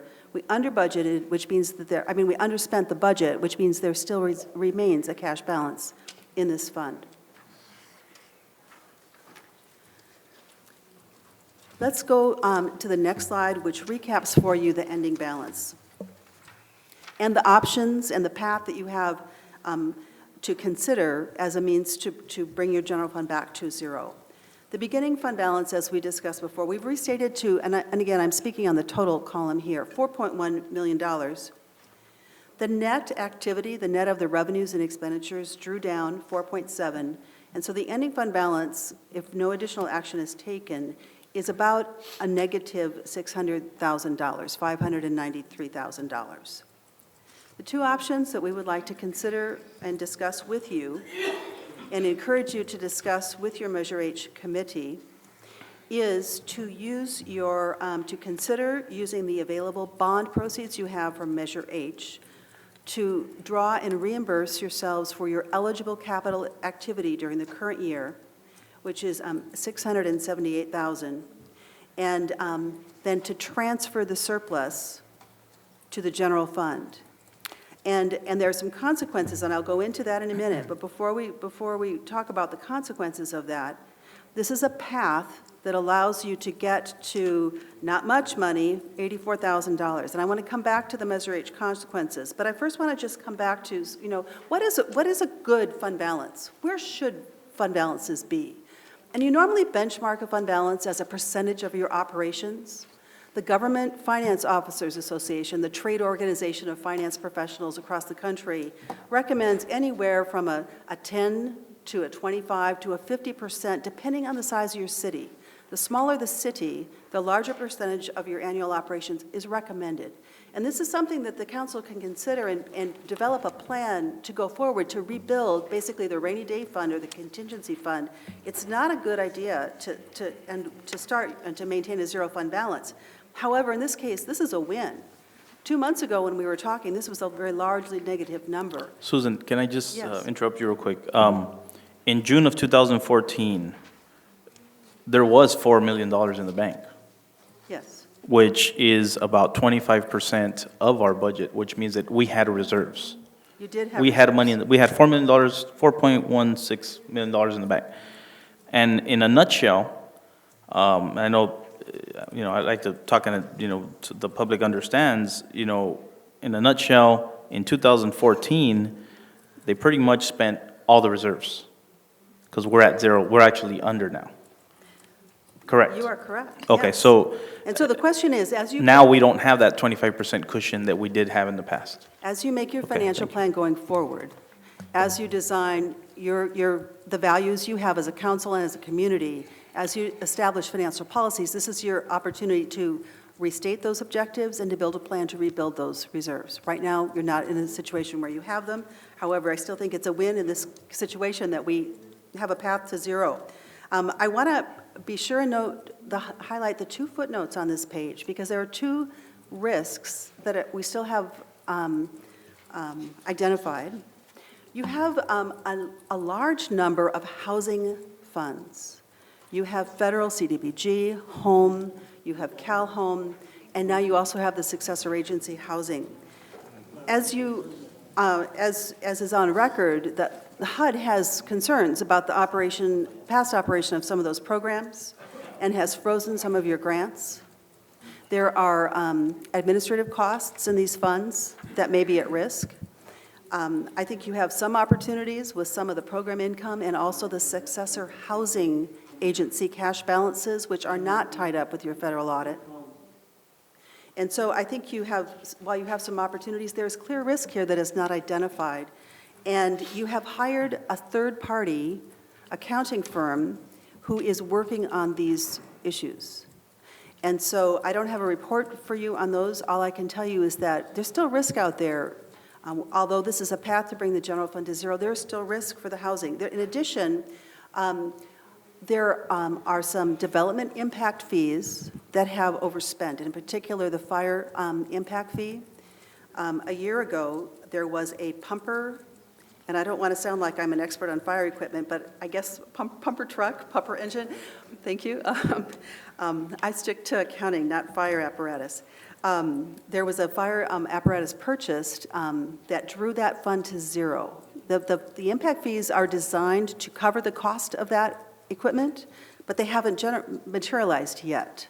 And so that fund is at a negative position right now, and so we need to monitor to see if development can happen and if that revenue will be generated, which is a future event. And the financial statements look to the past. And so right now, sitting at June 30, we have a negative balance in that fund that we need to address whether or not there's a opportunity to recover that or not. Otherwise, we'll need a solution on that purchase as well. I'd like to, as we talk about Measure H and the options in front of the City Council. One thing, before we Yes. move on, the amount that you're proposing, or the Finance Department is proposing to pull from the bond is 600,000? And I do want to correct my statement before. That represents 2 years of capital spending. Okay. In the current year, there were park improvements. In 13-14, there was a fire Truck, truck. correct. Thank you. So, Purchased, and also some improvements to that. and that would Purchased or bring us renovated, to, I'm that not would sure. bring us to zero for 14, but not, If the council considers and chooses to do a bond draw against your available Measure H bond proceeds, you can restore a cash balance in your Measure H operating fund, increase the cash, and it's discretionary cash. There's no restriction on this money. It's up to City Council policy. It would increase the amount of cash in your operating fund that would be available to replenish and restore and bring the general fund to a zero balance. That's a policy decision, and the reason it's so sensitive is the swimming pool. We've heard all about the swimming pool tonight. You have many commitments and a desire to work with your school district to fund the swimming pool. Mr. Duquette earlier identified a path. Should you receive approvals from your oversight board in the Department of Finance, that there might be additional capital money available to strategize how to deliver that project. By transferring the available cash from the Measure H fund, you no longer would have the $1 million in the fund that was programmed and budgeted as a contribution to the larger project. However, you do still have bond proceeds. The way I look at it, you have redevelopment bond proceeds subject to 2 more approvals, and you also have Measure H bond proceeds that you control today that are available for you to draw. So let's talk about that bond issue, because I frequently get questions also about this bond issue. And the next slide is a refresher on the $11.2 million of bond proceeds that were leveraged against Measure H. This is the local sales tax measure. And of the 11.2, 10.8 was available for 3 projects: a fire station, a swimming pool, and park and rec improvements. The proposed action tonight that we're introducing to you for your future consideration is to take almost $700,000 of that $10.8 million to do a bond draw to replenish your current capital spending to allow you to get your general fund to 0. So what does that mean in terms of the projects? It means you would have $600,000 less than you had envisioned to deliver these projects. However, you still have options to get there, because Measure H is a renewable source. You get just under $3 million a year that you choose as a policy matter to divide between debt service. That's not an option, but the police and fire salaries and the capital program. And so as you look forward to your financial plan, you could choose to replenish these capital projects and fully fund these projects from your current Measure H sources, or if these redevelopment bonds come through, you could also use those as a source to replenish. So I think you have a couple paths to still get to your original plan. However, at this time, we're recommending that you, just like with the police grants, to the extent that you have eligible costs that you can draw from a non-general fund source, we recommend you avail yourself of that opportunity in order to get your general fund to 0. And so that's the refresher on the bond status. So Ms. what do we Myers? need to do to finish? Ms. Myers, may I just ask a question on Measure H? Yes. Going back to page 5, I guess, it talks about operations and police salaries and fire salaries, Yes. $850 and $400. But I thought that the council had approved a kind of like a revolving allocation of $600,000 for police and $400,000 for fire. And I think that there was a supplemental appropriation for a limited number of years to fund some additional positions, and it's actually clearly there's a special line item in your Measure H budget. In 14-15, there was 600 on an ongoing basis, and then 450 was a supplemental, and there were, I think, 2 or 3 positions that were funded for a 3-year period of time. Okay, police department? Yes. I don't remember that, okay. So what do we need to do to get to the finish line for 14-15? We recommend, as you consider the Measure H options we presented to you tonight, that out of respect for your Measure H committee, that you brief them on the situation and seek their input on this proposal. And with their input, that staff bring back to you a resolution for you to take to formally consider and take action to either approve or not approve the bond draw, and also the transfer of the surplus cash from Measure H in order to bring your general fund to 0. And with those actions in place, we are ready for our external financial audit, and the audit firm has confirmed that they will be here to start our external audit on April 11th, just a few weeks from now. We still have some disclosures to write and a few entries to do, a little bit of analysis to do, but I'd say we're substantially ready for audit. And again, that would not be without the many, many long hours and weekends that your finance department has spent since last October getting to the bottom line. During April, we would also schedule the single audit of federal funds, and you have a number of police grants. You had some FEMA reimbursements this year, and you also have your housing programs. We need to circle back with your third-party accountant who's working on those housing funds to be sure that any audit issues are resolved before we ask your external financial auditors to opine on the statements. We need to wrap in the results of their findings as well. And we hope to, if everything goes perfectly, we would be in a position to issue financial statements in May. That gives you assurance, third-party assurance, on the beginning balance you have to start the next year's budget. So let's look ahead to 16 and 17, because now we're ready to push forward with, finally, now that we've got the puzzle back together again for 2015, let's talk about 16 and 17. As you know, the council was presented a spending plan but did not formally adopt a budget for the current year, and our recommendation to you would be to build two budgets at the same time so that we can have that formal approval. And so my message to you, and there's a long list here, there's 8 steps to building a budget. And we've already got a good start on some of these. And I won't read through them, but the things that we've already got done are the general fund revenue projection. And the reason we started here because we want to confirm what is the size of the pie of resources that you have to operate. And there's been this confusion in the past about Measure H, whether it's in the general fund or whether it's a separate fund. And so we have a draft, line item detailed revenue projections for 15, 16, and 16, 17. They were built with input from the city's tax consultants. You have a firm that you use to help with the property tax and also to help with your sales tax. And there are unusual nuances in the sales tax. There are a number of interesting things happen, including the unwinding of the triple flip. You may remember the state sold some bonds and leveraged local sales tax to do so, and that's all getting unwound because the state bonds got paid off. So you're getting a one-time bump up in the current year. The other thing we've done is your finance staff has reached out and talked to each of your program departments to get their input on their revenues. We want to be sure that these are their revenue numbers. They best know their business, and we have relied on them to put that together. And so this schedule's ready to go, and I heard your finance committee saying that they're looking for data and looking for a way to contribute, and my suggestion is let's hand this revenue projection off to them and get their input, their knowledge of the local community and what's happening, and see if they can either affirm or refine those revenue projections to give you, council, again, additional assurance about the revenues you have to operate. We've also worked on the staff costing, the number of positions, and where those positions are charged. And this, in the last 6 months, given the turnover, people have moved all around between departments, and we need to catch up where these people are being charged and correctly charge them to where they're currently working, and then give you, City Council, the cost of operations for your staff by program. And we have a first draft of this prepared. So again, my message here is that we are making progress in moving ahead into building the longer-term financial plan.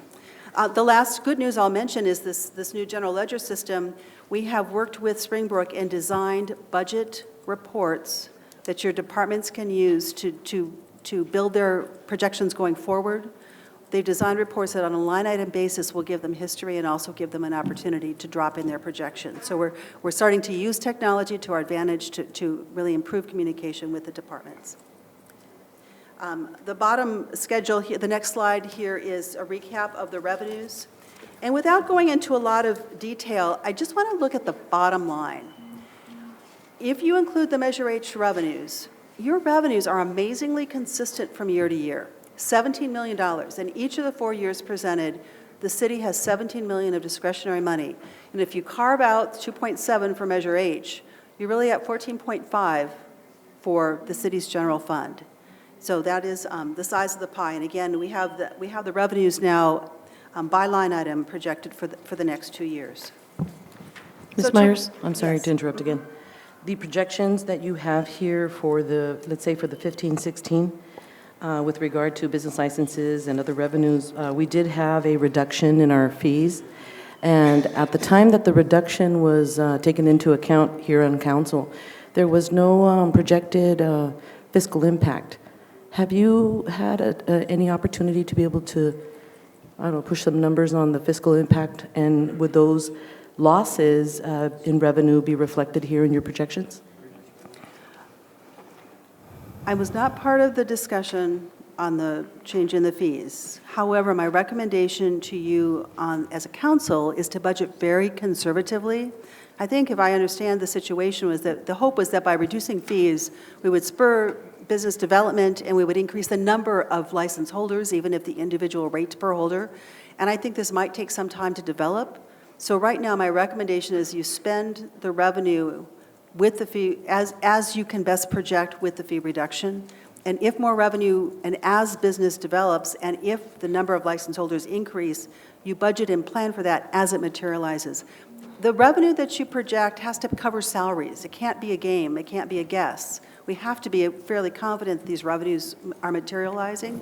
So I would always recommend that you lowball your estimates just to be sure you have the money, especially with no fund balance, to pay the bills. What percentage? But has anyone actually, city manager, calculated a projection of the loss of revenue due to the reduction of fees? Have we actually calculated the fiscal impact? Because I can understand we didn't have it ready at that point, but because we're doing budget right now, I think it's important to know. I'm not aware of any time that's been spent on it.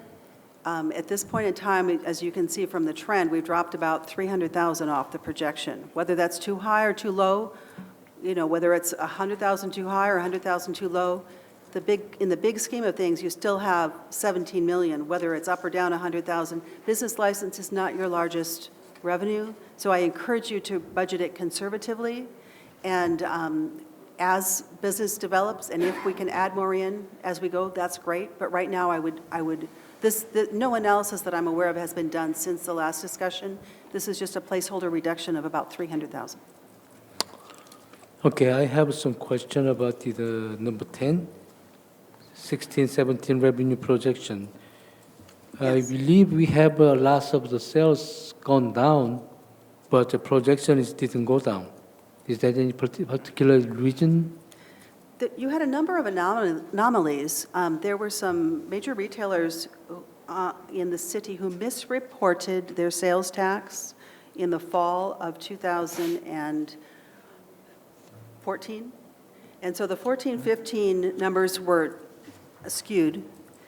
And then in 15-16, you have a one-time pickup because the state is unwinding their state bonds. The triple flip is unwinding, and so you're catching up some revenues that the state had been holding back. So there are a number of anomalies. I guess I would tell you that we use a firm who looks at retailer by retailer, business segment by business segment, and projects quarter by quarter based on their knowledge of the economy to come up with these numbers. These numbers are provided by your consultant. And if you have particular questions, I think we probably have some more answers for you. I also wanted to speak on regard to 16-17. I think that everybody here, I hope everybody here can see what's happening to our city. Businesses are closing on a daily basis, and it's an external factor. The city of Calexico, I think, is unlike any other city in the valley. And the aspect that, I think for the most part, we live off the people from Mexicali coming across and spending. This peso devaluation has just hit the city extremely hard. I've spoken to big retailers like Walmart, like Food for Less, and everybody's down 25 to 30%. And when these revenues are shown to us as being the same or similar to other years, I beg to differ. But at the same time, you're saying it's projected.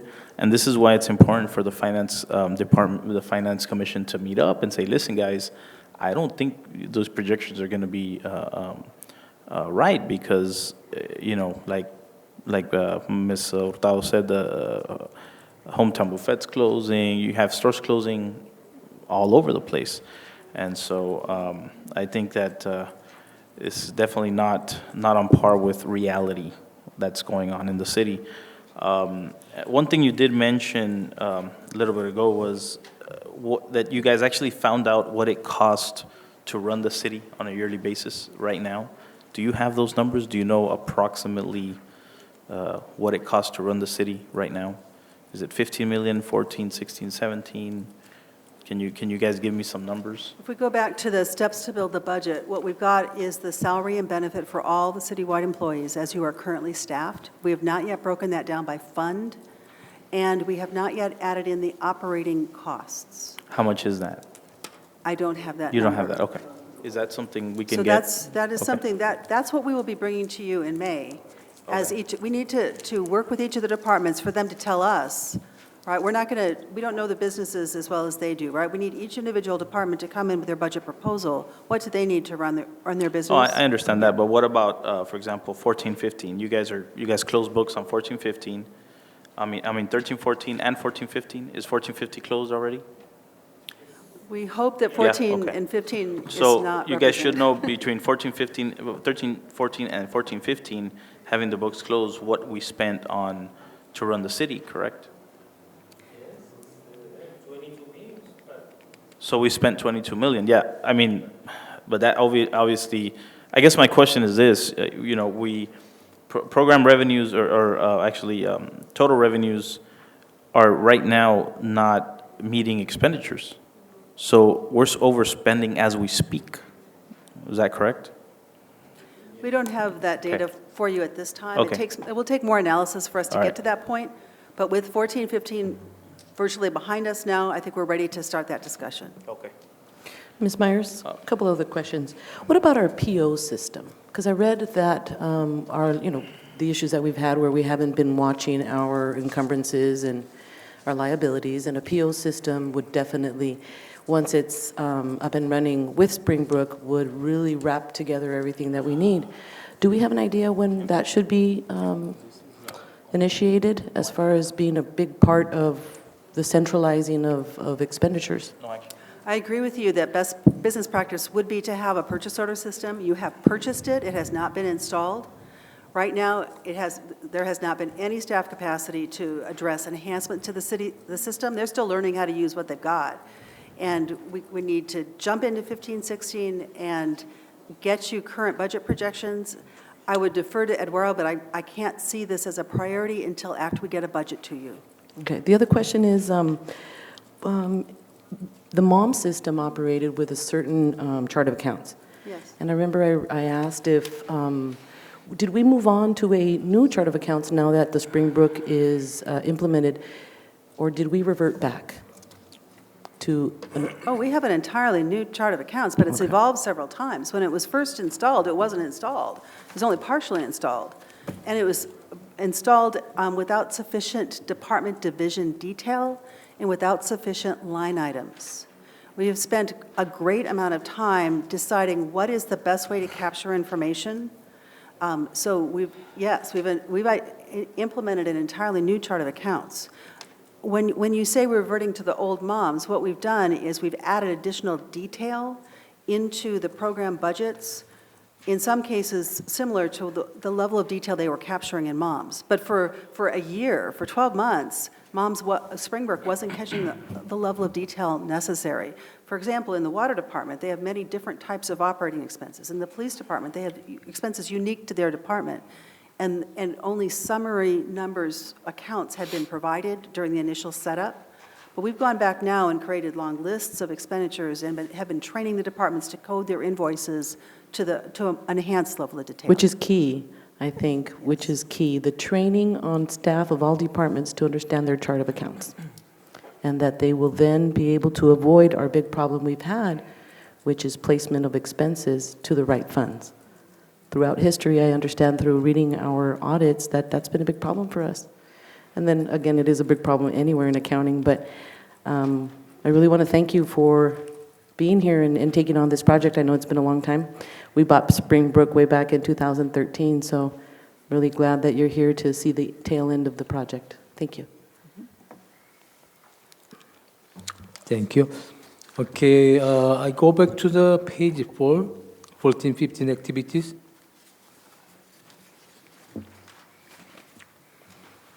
We had a report, the $6.2 million deficit. Now we've gone down to about $4.8 million deficit. So Yes. what caused that? The two things are in the last 2 months, many corrections have been identified and posted. The two largest items are $700,000 for a cost allocation plan. Beg your pardon? Water treatment plant, 700,000. The administrative cost allocation, the last time I showed you this report, it said the deficit was $6 million. But we've implemented some solutions. $700,000 was the administrative cost allocation. So we took $700,000 of costs from your city council, the city manager, the city attorney, the clerk, the finance, and allocated it across all the programs of the city. And so that reduced your deficit by $700,000. So we use Enterprise fund. enterprise fund to Cost covering the administration cost. Yes. We pulled out the $700,000 administrations. Yes. So actually, we still overspent it anyways. We've allocated those costs across the program. It's unfair to have the general fund bear the administrative costs for the whole city. And so as a result, one of the reasons this number changed is that we've implemented that new cost allocation, which is a best business practice. The other major change was the reimbursements from the police grant funds. There were several hundred thousand, I'm going to say 300,000, 400,000, 500,000 of reimbursements from eligible costs from police grants. And we went back through several years to identify those. Chief, can you come Yes. up here and state some, on the grants, just to give us an idea? Was those the grants that were found to, or are these some other grants? I haven't had a chance, I have not met your chief. Oh, so those are other grants, okay, all right. So the police grant, they have $700,000 more. So actually, it's shrinking about $1.4 million the deficit. Yes. I would like to, Mayor, can I speak? Please. Okay. Mrs. Mayor, I want to thank you for helping out, but I think that in a nutshell, I think the community in a nutshell needs to be aware of the realities of what has happened to our city finances. And from everything that you're saying, the gross negligence of the past administration took all the money the city had in reserves and pretty much spent it. Now, how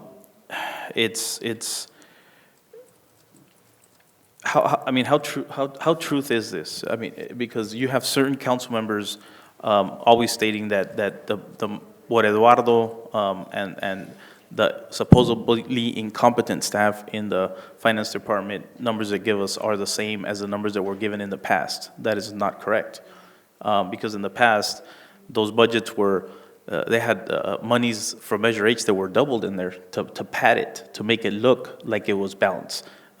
When it really wasn't. But I want to take this time to really say that this administration now, Eduardo, Mr. Finley, Mrs. Mayor helping us out, I'm really sorry that certain council members will say that nothing has been done in these 6 months. They haven't produced any findings, they haven't produced any facts, when in reality, that person herself could not hold accountable the previous administration for a year and a half of giving us any documents. Not only have you guys told us where we're at in less than 6 months, but let's not forget that you guys had to find us insurance as well, because the prior person, Richard Warren, that was here, knew that JPIA was going to help him out to get his job, and had us completely between the wall and the sword. And he did nothing to help us get insurance. He was willing to take the city down with him, if need be, in order to pad his pocket. And, where are all the people that were backing him up? Where's everybody? This place is empty now. Where's everybody that was screaming and yelling? Look at what happened. But, like I said, I think it's incredible what Mr. Finley and Mr. Eduardo, along with Ms. Mayor and this administration, has done to help with the situation that we have, which is not good, but at least now we know where we're at. The prior administration had us a year and a half without any numbers whatsoever. And I just, you know, I feel in one part vindicated because, you know, I was made out to be a liar by the last city manager and the chief saying, oh, you're lying. We didn't spend $1 million in investigations. And guess what? We did. So I was right. And you know what? I think, I don't know what to do, but I want to give you guys a round of applause for what you have done in the last 6 months, even though certain people are saying you guys have done nothing. Thank you so much. That recognition should go to staff. Staff did a great job without Thank you. Well, I cannot applaud it because Mr. Mandy was saying is not taking actions. So what he was saying, oh, you guys, this administration has done good, but right now Mr. Mandy is taking the action to hurt the city right now. So you will notice about what I'm meaning is I cannot disclose anything yet, but thing is, if we had the decision made by December 2014, we wouldn't have over $6 million overspending. We So have what you're blindly saying- supporting three council members causing over $6 million deficit. So what you're saying is that the day I got elected, you wanted me to, without knowing anything, take action. That's what you're saying. But it's not, That's ridiculous. should not support the blind. That's ridiculous. I'm sorry. blind It takes support. time. It takes time to know where the city is at. and Point of it order, did Mr. take Mayor, me- this is not gonna it solve did take anything. It did take me time to We figure it out. continue but- blaming the blame game. Let's just move forward, people. I mean, Anyways, thank you I again, cannot, I all cannot of take you. the hypocrite, that's why.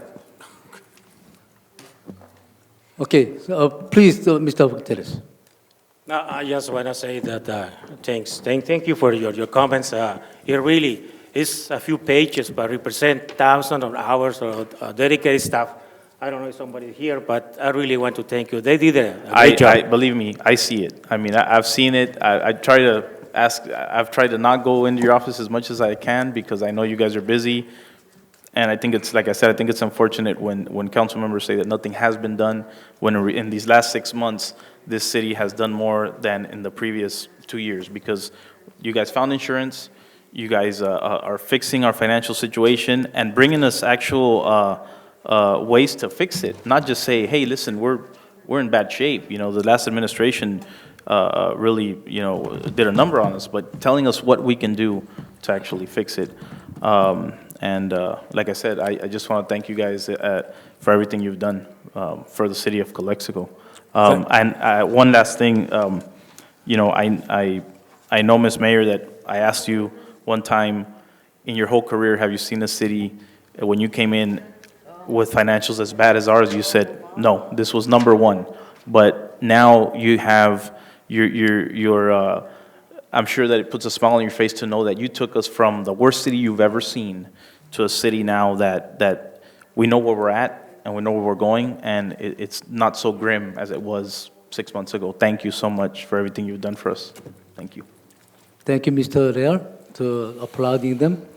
And they've been deserved to have more than applauding. They need to have an action to support We would them. give you a raise if we had more money, but we don't. And also, I believe Mr. Real took the question in a while. So you want us to recommending to Major H bond money to balance the budget. Yes, that's what we're recommending, is that you allow us to go before Measure H to draw down some of the bond money for us to balance. 700,000, 800,000? I believe is, yeah, pretty close. But Seven that money, or eight. we bring in $3 million a year, which can replenish that? Is that what you said that is, Mayor? Yeah. It's just a... City Attorney, before discussion only. Oh, it's a discussion only? Yeah, discussion only. City Attorney, but I have a question for you, because apparently this expense about the investigations is a big issue. What we've discussed a lot here on council about that is why that expense occurred. And I'd like to clarify with your words, is that those investigations, as far as I understand, they were part of employee process, weren't they? As far as there were some employees that came forward and those investigations became part of what we were required to do for them. Wasn't that true? As their employee rights?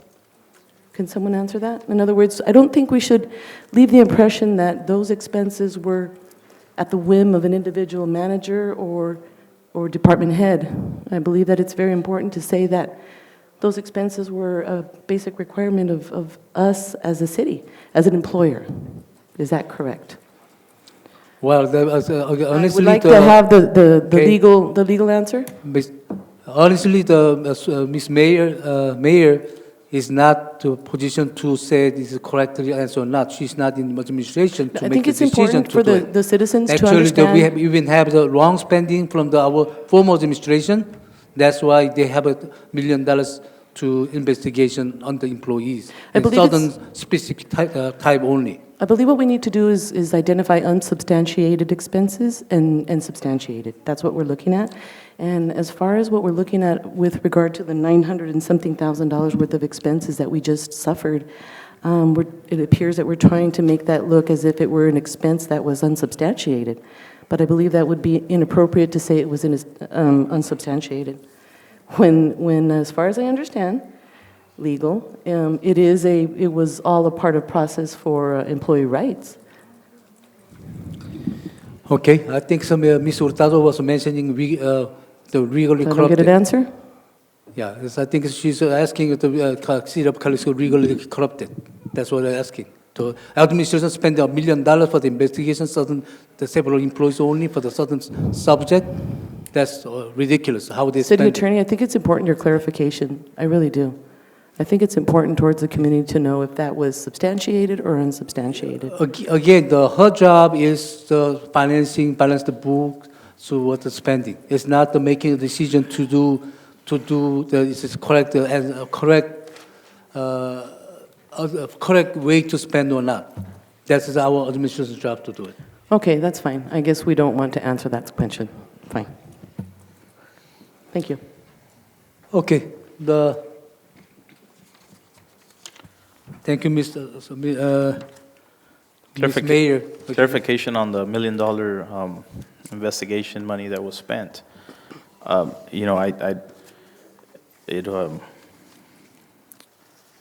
it was also, I think, used. It wasn't just for the investigations. I think it might have been campaign money as well. So. Oh yeah, they had the hotel in Palm Springs, $1,000, Very $2,000. expensive campaign. Yeah. Maybe campaign or camping? Camping or campaign? It was a very expensive campaign for city manager and police chief. Yeah. I think so. Beside the $1 million investigation, they spend a lot on contract out or spend the money what not necessary to it. That's what we have. When are we going to find out where those extra $4 million were spent? I mean, I know $1 million was on the investigation, but what about the other 3 point some million? Are we going to find out where that, kind of give us an idea where that went? I know there was some furniture bought in the city, but I don't think it was all $3 million worth. I wanted to, excuse me. Of the 4.7 million of expenditures in excess of revenue, 2.7 of that was double counting revenue. It wasn't expenditures over budget. The amount of expenditures over budget was closer to 2 million, of which 1 million was the investigations. So it was a $2.7 million mistake, pretty much.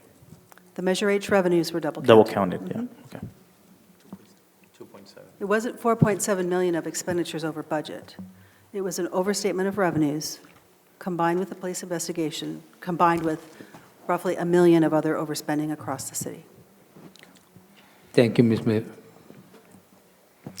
Okay, if the council, any council member have a question? No, I just hope that, I hope that the city council now sees how important it is to go to the budget meetings, because they're very important for the whole council to be there.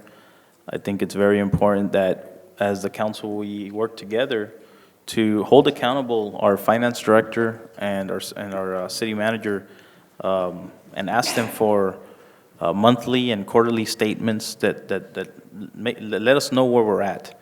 I think the fact that, and I'm not saying all the council's at fault here, because prior to me being elected, the council had already not had any numbers for over a year. And I'm sure there's some council members here that were asking for them, but never got them. But, what's that? I could hear some mumbling. Do you have a question? No. That we make sure that we get these numbers. You know, it's not right for a city to be a year or a year and a half or even 3 months without financial statements. How this happened, I don't know. But let's make sure that the city council starts asking for those numbers to make sure we know where we're at. And I'm sure Eduardo can give us that now that you know where we're at, correct? Are we going to get those monthly, quarterly? What would you? Monthly, okay. Okay, thank you. Okay, when I was a school board, when there were a lot of money issues, we always have revenue report. We made it that one revenue report, and any grant money comes in, how much is going in and out. So we see every meeting we have we see the money movements, how much money going in, how much money is, how much is balanced, how much money in the bank. So we already has include the one we had that in report. And I like to have them with the summary. So we like to have our every meeting on the report. I believe they already have in the system. You can print it out in that way. And The budget, does anyone know when we will be presented with the proposed budget? 14, 15, and 16, 17? Is that? I'm not trying to put that much more. I know, but timeline, let's go. Okay, all right. So how, Mr. Finley, how was the audit? I believe we have to finish the single audit, and what's called the general audit. Before your May, right? No, we're supposed to have it by March. Will we meet that deadline? No way, huh? Yeah. Okay. We're not going to be able to meet the deadline in March? How about the single audit? The single audit No? will be taking place the 1st of April. It will be coming, I believe, on the 11th of April. The single audit for the 14, 15, I'm talking. We're not going to be able to meet the deadline of the March? What about the general? So still it's getting far away from the general then. Okay. How soon we can have it? We can have that because when we don't report a single audit by March 31st, we're not gonna be able to apply the grant.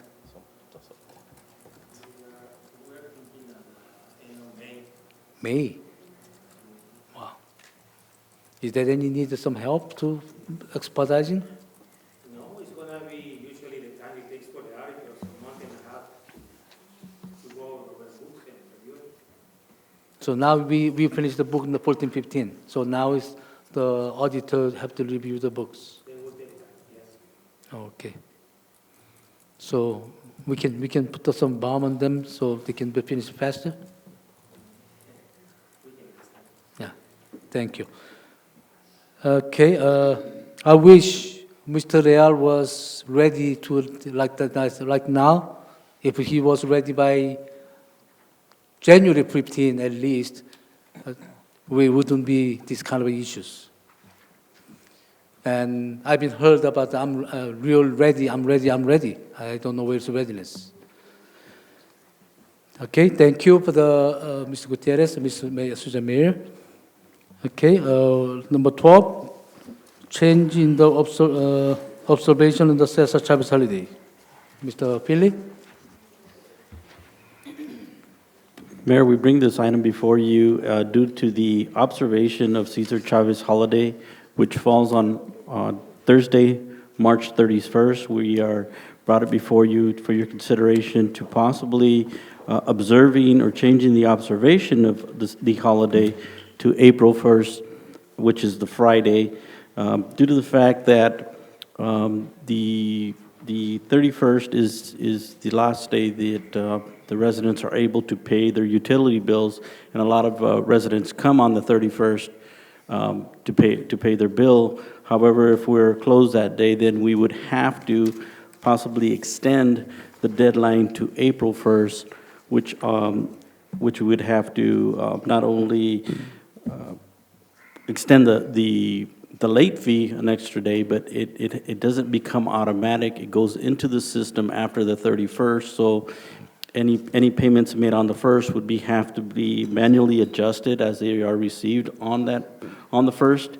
And also that we would have to notify the residents that we will be closing on the 31st and letting them know that they will be allowed to make the payments on the 1st of April, which is that Friday.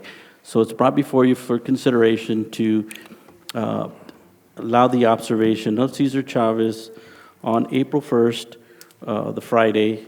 So we'll be closed that Friday and not the 31st. But if the council wishes to not change the observation, we would have to notify the public of the closure on the 31st and giving them an extension until the 1st to be able to pay their utility bills and not be charged a late fee. I believe we have every Friday we have some kind of like it's called the skeleton cruise. So might as well as the birthday and the celebration day and same time the Friday. I think it's a good chance to close the Friday. And also we have a payment box in the outside. So I believe they should be able to handle it.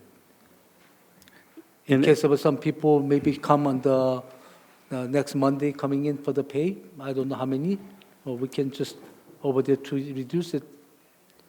That's why it's brought before you due to the fact that if we do close on the 31st, we'd have to give the residents a courtesy notice that we'd be closed on the 31st, so that way they won't be able to make their payments on the 31st, but we would give them an extension until Friday the 1st to make those payments and not be charged a late fee. So I move that we follow the city manager's recommendation to move it to the first on a Friday. Observe Cesar Chavez birthday on Friday, April 1st. Close. Second. Yeah. Okay. Aye. We vote? Aye. Aye. Aye. Thank you. Okay, let me have the number 13. Authorizes interim city manager to sign amendment number 3 agreement between the city of Calexico and Bender Rosenthal Incorporation for right-of-way service for Cesar Chavez Boulevard Improvement Project. yes, Mayor, this item is being brought before the council for their approval of the amendment to the agreement, which was amendment number 3. Due to the litigation that we have found ourselves on some of these properties to obtain the right-of-way and the purchase of the property right-of-way, it has become a little more costly than what has been expected as we go along, which we had brought a couple of times before you. And the current amendment to the agreement is for $32,500, which is coming out of Measure D money, which would bring the cost of the right-of-way acquisitions of these properties to date of $373,335. So you're talking about the additional $100,000 more? Currently, it'd be another $32,500. $32,500 more. Correct. Measure D funds, right? That's correct. Motion to approve it? So moved. Second. Aye. Aye. Aye. Aye.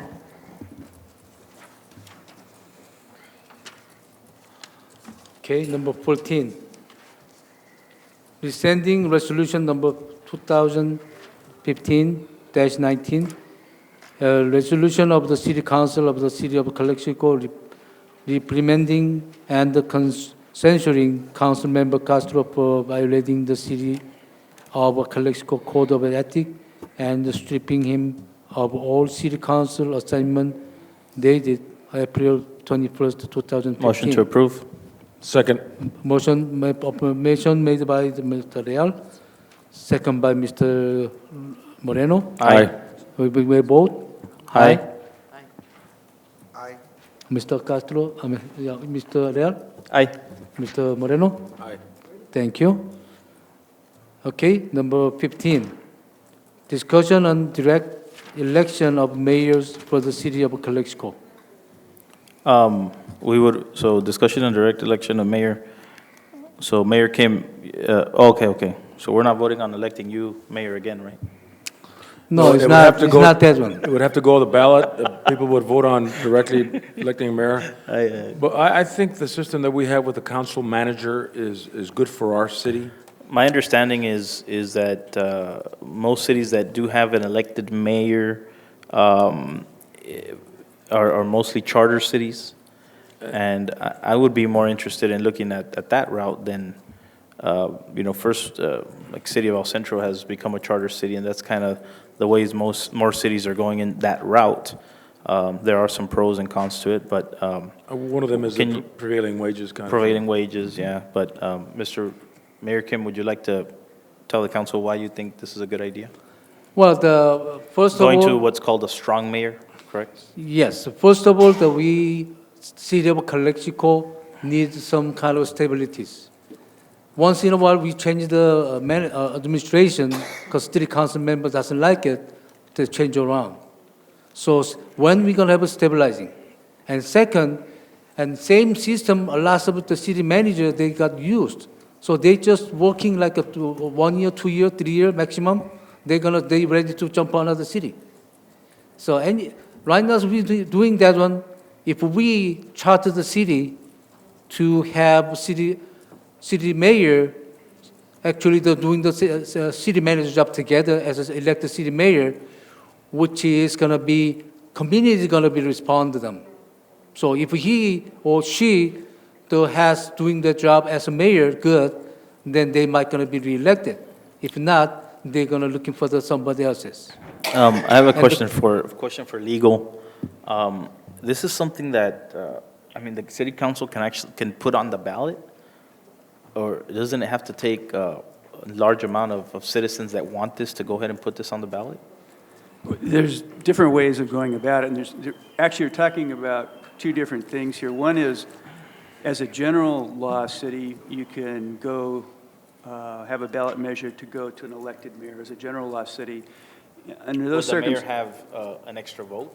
no, the mayor would be essentially like a city council member, Okay. but it wouldn't, like now you rotate mayor. I mean, if you have an elected mayor, then you have him for Okay, 2 or 4 years. So it's a okay. directly elected mayor. Okay. That's one option. The other option, which I think is the one the mayor is referring to, is to actually go to a charter city Yes. organization where under the charter specifies these things. You have, strong mayor, which is essentially a city manager. Now, to get a charter, to adopt a charter, that's something that the city council can put on the agenda, but typically when communities go down that route, they form a citizens committee, a charter committee to look at it, to come back with recommendations, because there's different options on a charter in terms of structure of the government and powers of the charter, and there's a number of different issues. But the city council can put, a charter on the ballot. It can be put there by a citizen initiative, by a charter commission. I mean, there's different ways of going about it. But, ultimately, what you end up is with a vote of the people at a general election, either to do a charter or to do a directly elected. So the mayor. mayorship position would be more of a 2-year term? So Well, 4 there's- years. There's 4-year term for mayors?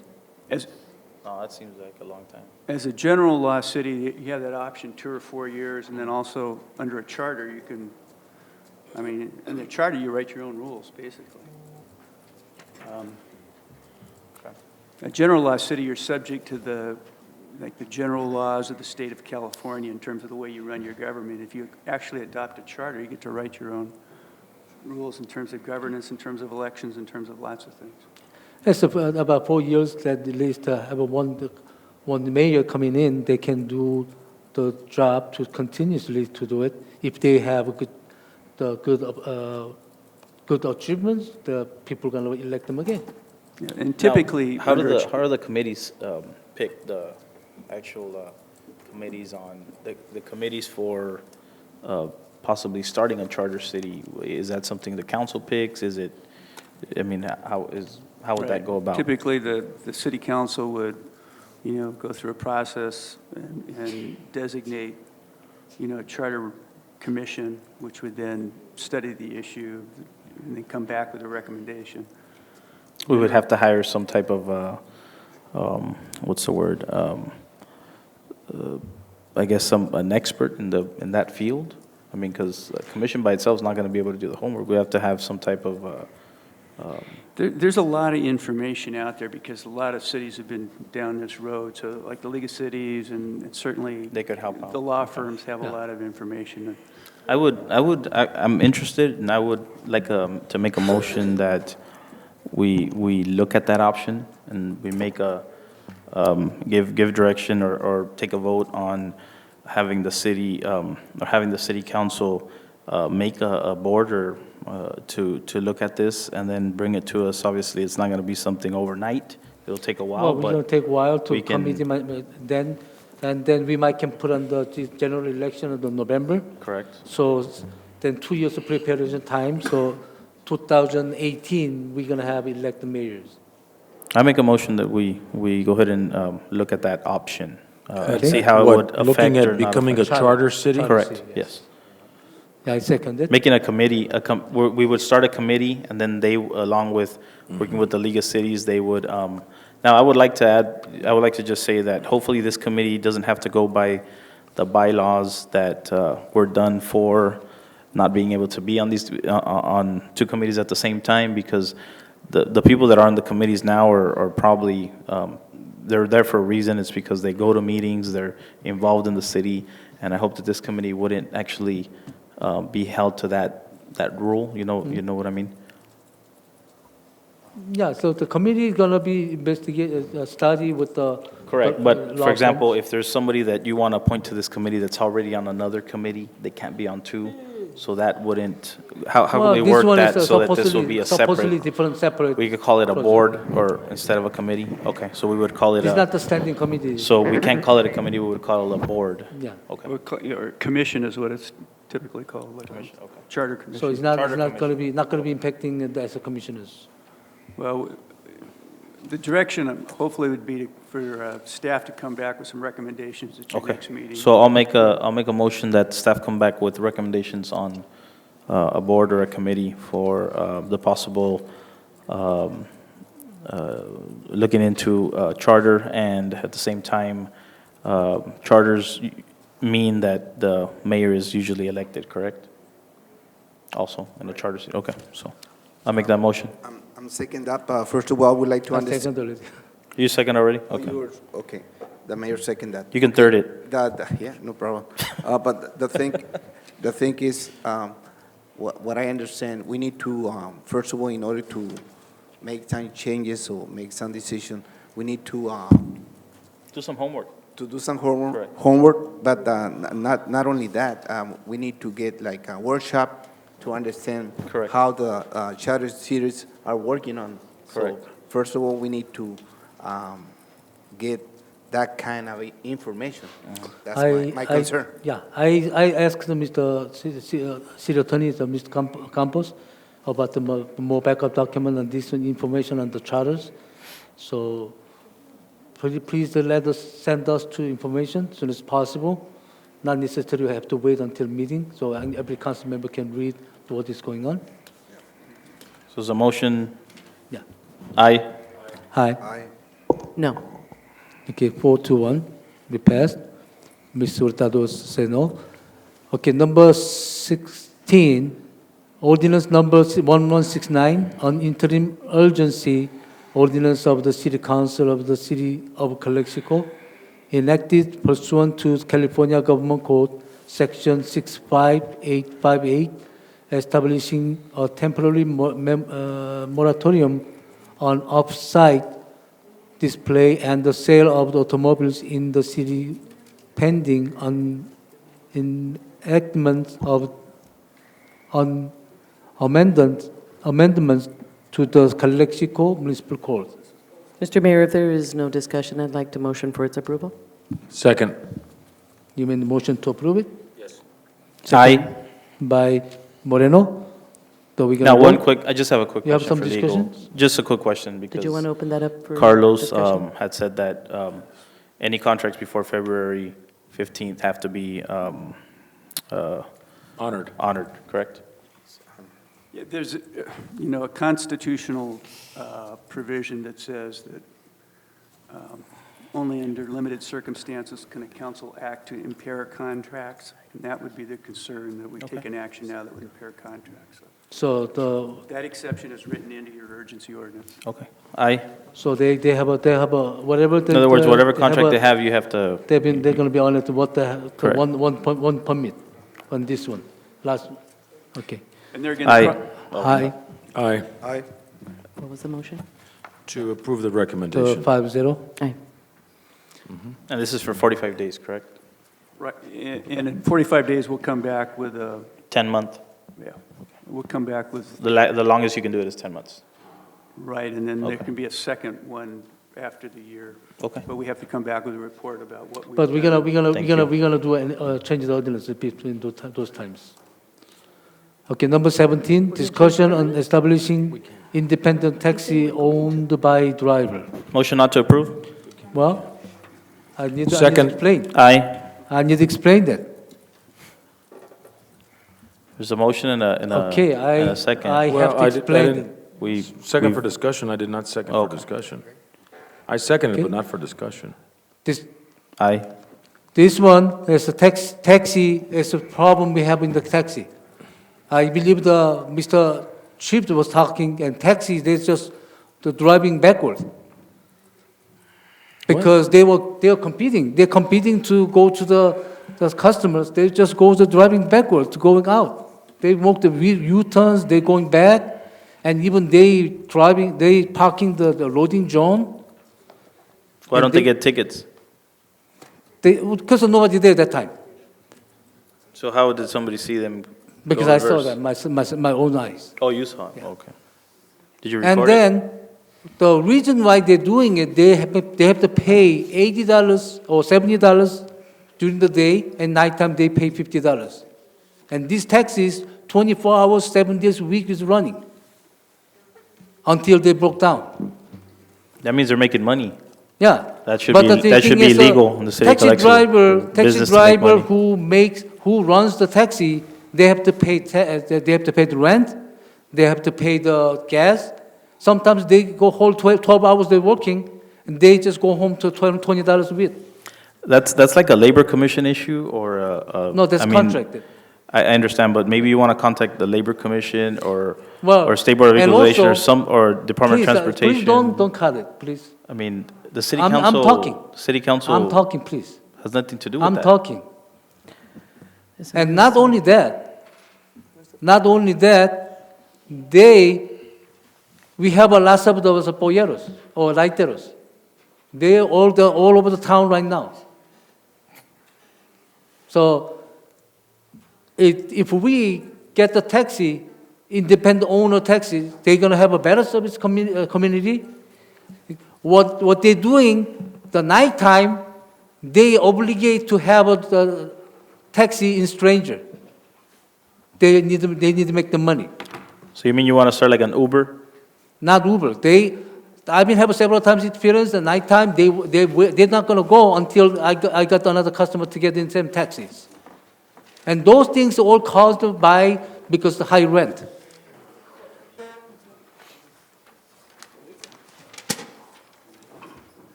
So I told the taxi drivers, why don't you come today to explain? And they said, the owner see us, they're gonna fire me. They're gonna cancel the contract. Oh, he's causing. That's why nobody's here.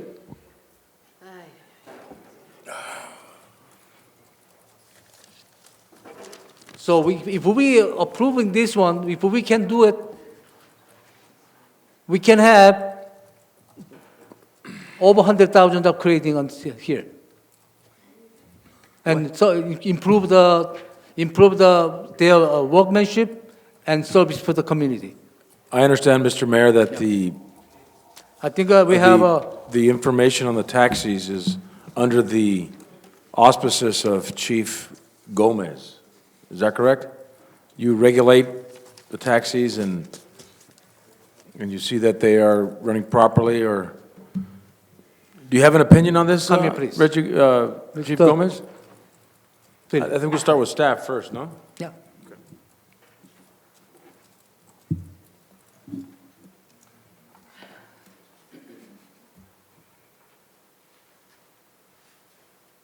Good evening.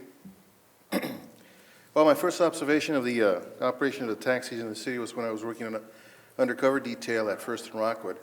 I saw all the taxi companies, white, yellow, red, they were all burning U-turns at First and Rockwood. And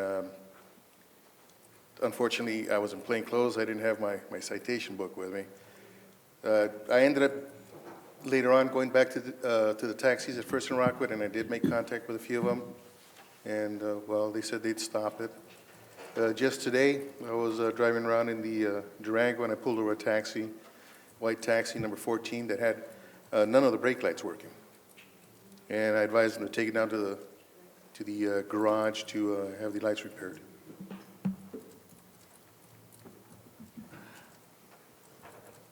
But nothing on this allowing 40 independent taxis in the city of Calexico. Is that Mr. Kim's request?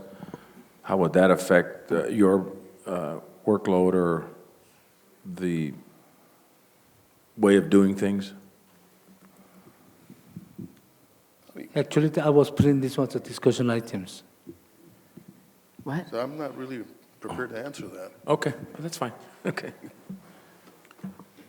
I have some questions. My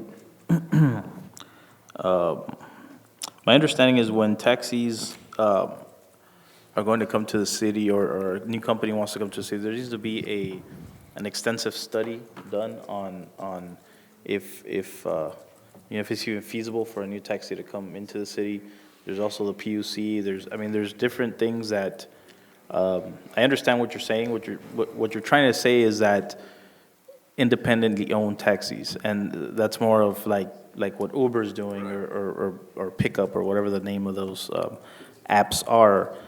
The problem that I see is that who's gonna oversee 40 different taxi owners to make sure they all have commercial insurance? I don't know if the city staff has enough time to actually do that and just kind of take on another task like that. Mr. Real, what I was to put on today was for the discussion to, if Okay. we have a consent to the council, we can put in there how we're gonna run, how, then we have to go detail. Before we go Okay, to so detail. why don't you bring we back trying to get the concepts from the council, consented from the council. That's what my intention was. Oh, okay. And then even Mr. Finley the driver was saying, I cannot be there because we're gonna get retaliations. Well, Mr. Mayor, if I'd someone like gets to- fired for retaliation, they have a lawsuit. So that's No, the not- contract. Mr. Mayor, I'd like Oh. to make a comment. Please. Each taxi cab, each bus in the city of Calexico obtains what's called a certificate of public convenience. And the certificate of public convenience needs to be renewed every year by showing that the company has insurance and that they're got all the different fees and things paid for different agencies such as PUC, what have you. But the thing is that right now, our taxi companies and our bus companies already congest downtown quite a bit. I do have a business there, and I know so, because I also see it every day. And right now, I understand that in the slots that we have, which is on First Street from Rockwood all the way down to about Mary Avenue, we probably have about 10 slots, 10 taxi cab slots. Now, those 10 taxi cab slots, they're not always busy, but mostly they are, I would say. But if we're going to be providing another 40 permits, we're going to be congesting downtown, and that's a little crazy. So if we've already got a sufficient number of slots already, and they're already servicing the city, you may have a problem with customer service in their regard, but as far as having more congestion in downtown. Don't forget, we have a transportation center coming up here pretty soon being built. But at this time, there has to be a feasibility study to see if we can even take on clogging our downtown with 40 more taxis. It just doesn't seem reasonable. And like Mr. Real says, if the city of Calexico has not been able to catch up and watch and monitor, because in the past we have had issues with lack of insurance of certain companies and things like that, if we can't monitor that, can you imagine how we're going to be monitoring 40 more? It's just not possible. Okay, so first of all, I think I have a good question, or you have a good questioning, I have a good answer. The famous Mr. Bostic said, "I never seen the taxi has been lined up to the border," which is he never expected the taxi have lined up. Actually, taxi on the call. When they got called, they supposed to be coming in. That's the taxi. If they have a line up as like a station, there's no longer a taxi. We have to call something else. The taxi, based on the call, or they might pick up on the street when they pick it up, that's all they have it. We have to have something like a call stand over there so they can call the taxi. The taxi supposed to be lined up over there. That's the talking, a very nice one, is we should remove them on the lined up. Maybe one or two taxi zones to just, and people unloading, that's what we need.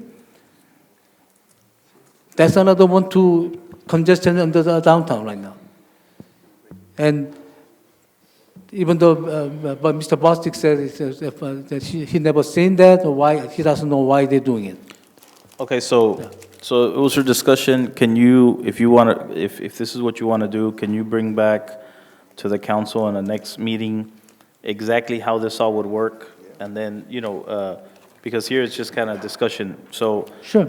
Next maybe not next meeting, but bring something tangible that the council can see and sure. see if that's a way they want to go. Sure. Yeah. But I think what I heard from Mr. Campo, Mr. Hargrave had worked on similar case.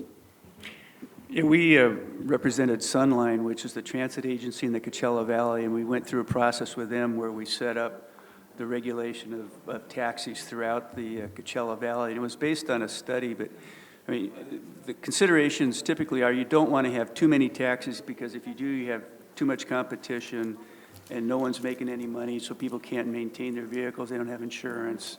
So you try to figure out how many taxis can operate within your jurisdictions and do so profitably, and then you have that many permits out there, and typically you have 2 or 3 companies, so that you can make sure that they have, that they have well-maintained vehicles and clean vehicles, that they have insurance, that the drivers are, properly licensed and screened. You don't want to have criminals running around in your taxi. So if you're going to do it right, it takes a rather robust regulatory regime.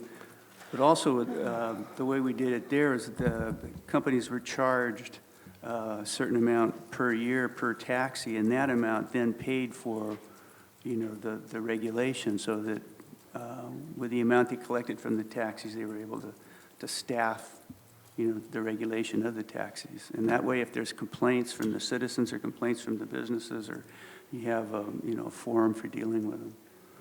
So they have some regulatory.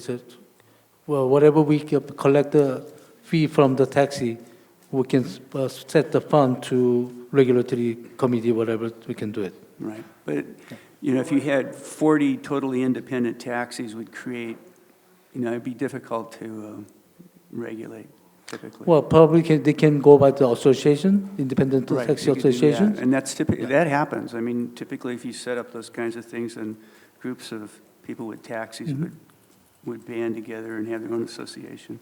So for them, they don't have to pay daily $50, $70. That's good big savings for them. Yeah, but maybe, there's other expenses involved. Someone's going to have to pay for the vehicles and the maintenance and the insurance and all that. So, I mean, okay. It's a somewhat challenging business to regulate. Okay, I think so. We have some people who wants to talk. Mr. Ortega, Eric Ortega.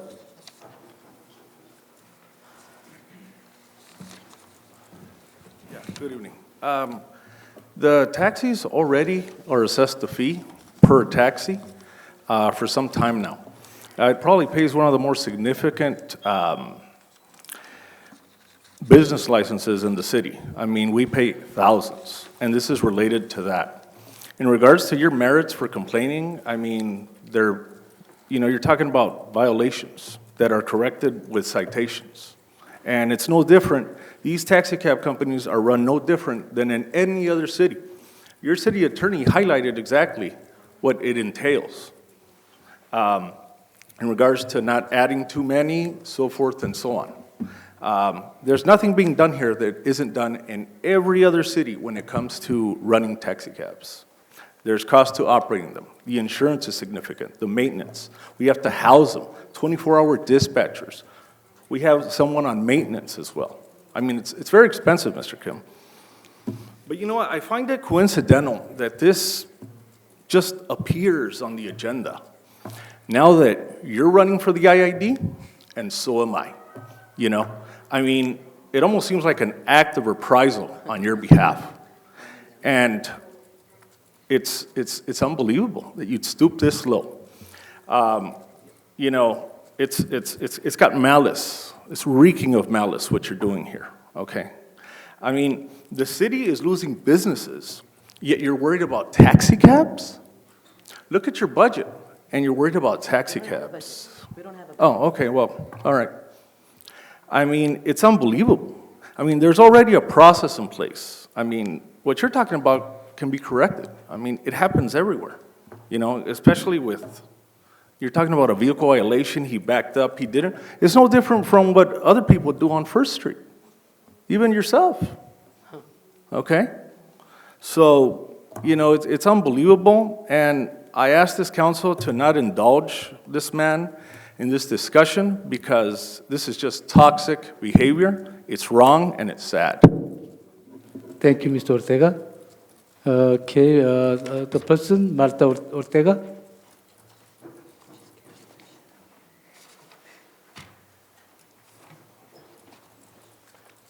Yo no voy a hablar en inglés. Sí, está Yo bien, voy a señora. hablar en español. Está bien, Espero que lo señora. entienda, señor. Gracias. Usted habló del mantenimiento de taxis. Yo tengo 34 años con los taxis. Gracias, mi hijo me ayuda. Estamos muy enterados. Gracias a los señores policías. Nos hacen revisiones mecánicas periódicamente. Nos cuestan $60 cada revisión mecánica. Y no es una vez al año, son varias veces. Referente a que andamos así nada más, créame que el mantenimiento de los carros es una cosa tan altísima que usted no lo puede creer, pero como usted no se documentó muy bien para venir aquí, está como el señor Castro, también tiene sus camiones, también les tiene que costar a todo mundo, les tiene que costar. Pero usted no se documenta, usted nada más se para enfrente de la banqueta a estar acosando a los choferes, a estar nomás apuntando. Documéntese primero antes de traernos aquí, señor. Primero tiene que aprender a lo que es la transportación, porque yo tengo 34 años y yo no vendo panties ni medias.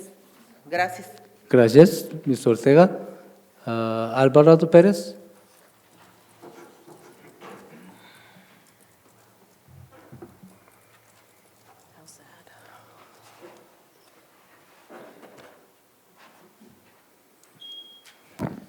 Good evening, Mayor and council members and the public.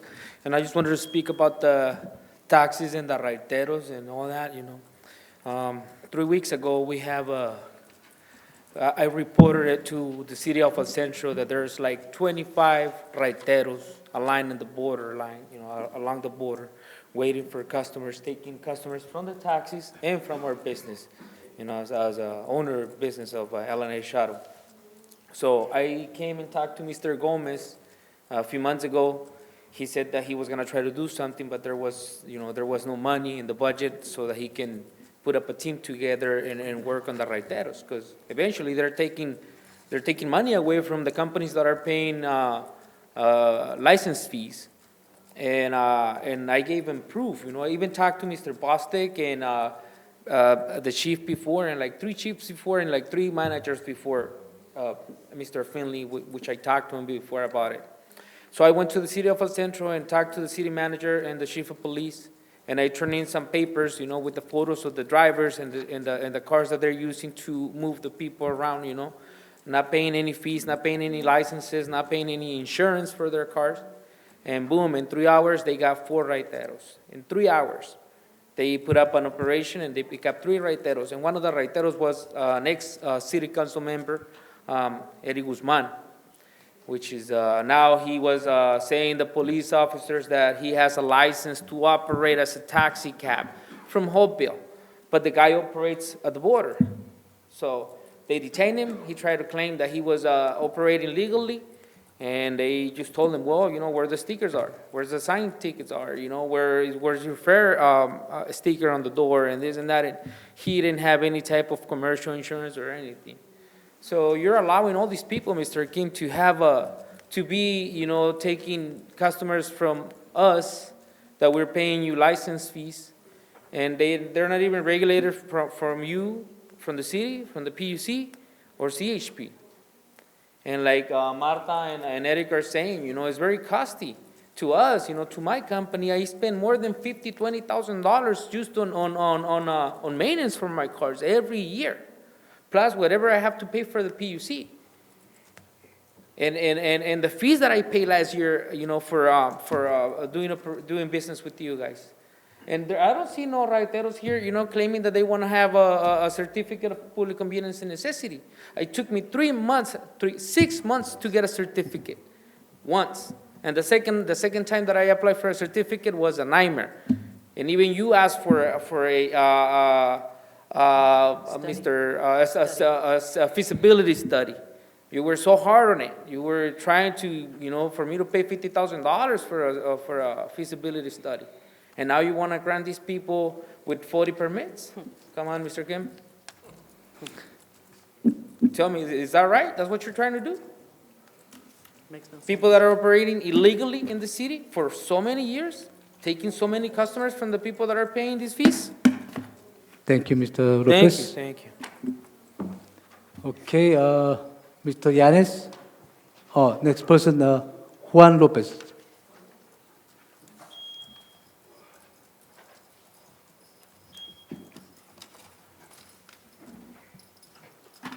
Buenas noches, señores del concilio. Con el respeto de siempre, quiero preguntarle al señor Mayor, ¿cuál es el motivo real que lo motivó para poner en la agenda el tema del transporte? ¿Me pudiera contestar? ¿A mí? ¿Me preguntó a mí? Al mayor. ¿Quién? Okay. Al mayor, sí. ¿Quién ¿Quién puso el tema en la agenda de hoy? ¿Puede contestarme alguien?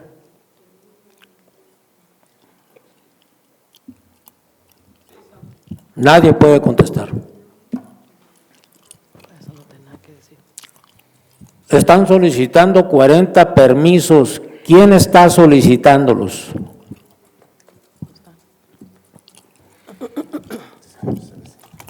We don't have any of the applicants here that are looking for the benefit of what Mr. Kim is talking about, I guess is the question?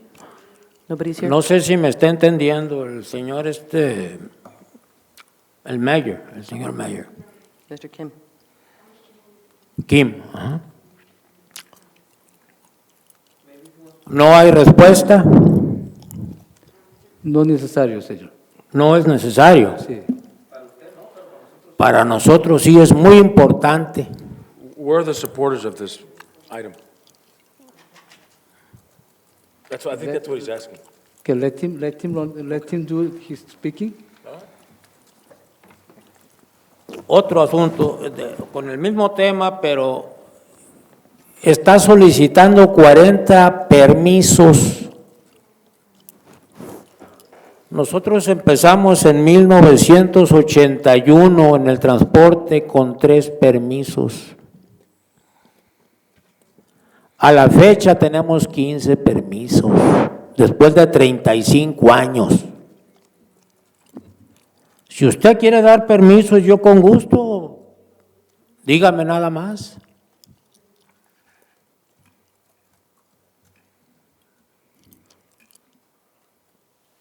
No sé, usted estuvo tomando información de los choferes o no sé de quién sobre las tarifas y lo que uno cobra y todo eso. Pero lo que se gasta, como dijeron mis compañeros del transporte también, es bastante. Eso no lo tomó en consideración. Me estoy dirigiendo directamente con él para conocimiento de todos.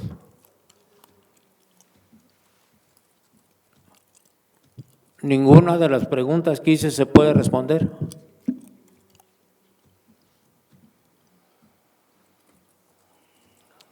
Es todo, señores. Gracias. Gracias, señor López. Mr. Yanes.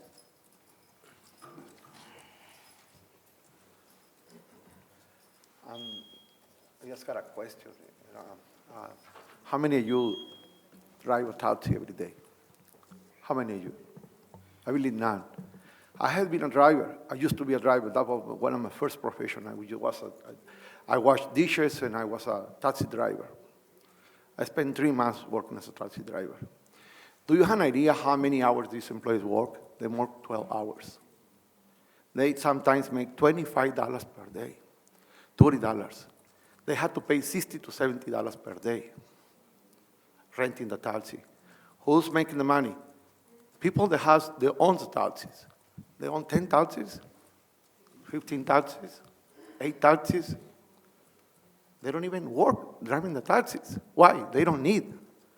They had a slave working for them. You should take in consideration and take it to the next level. Don't make any clarification right now. Think about it.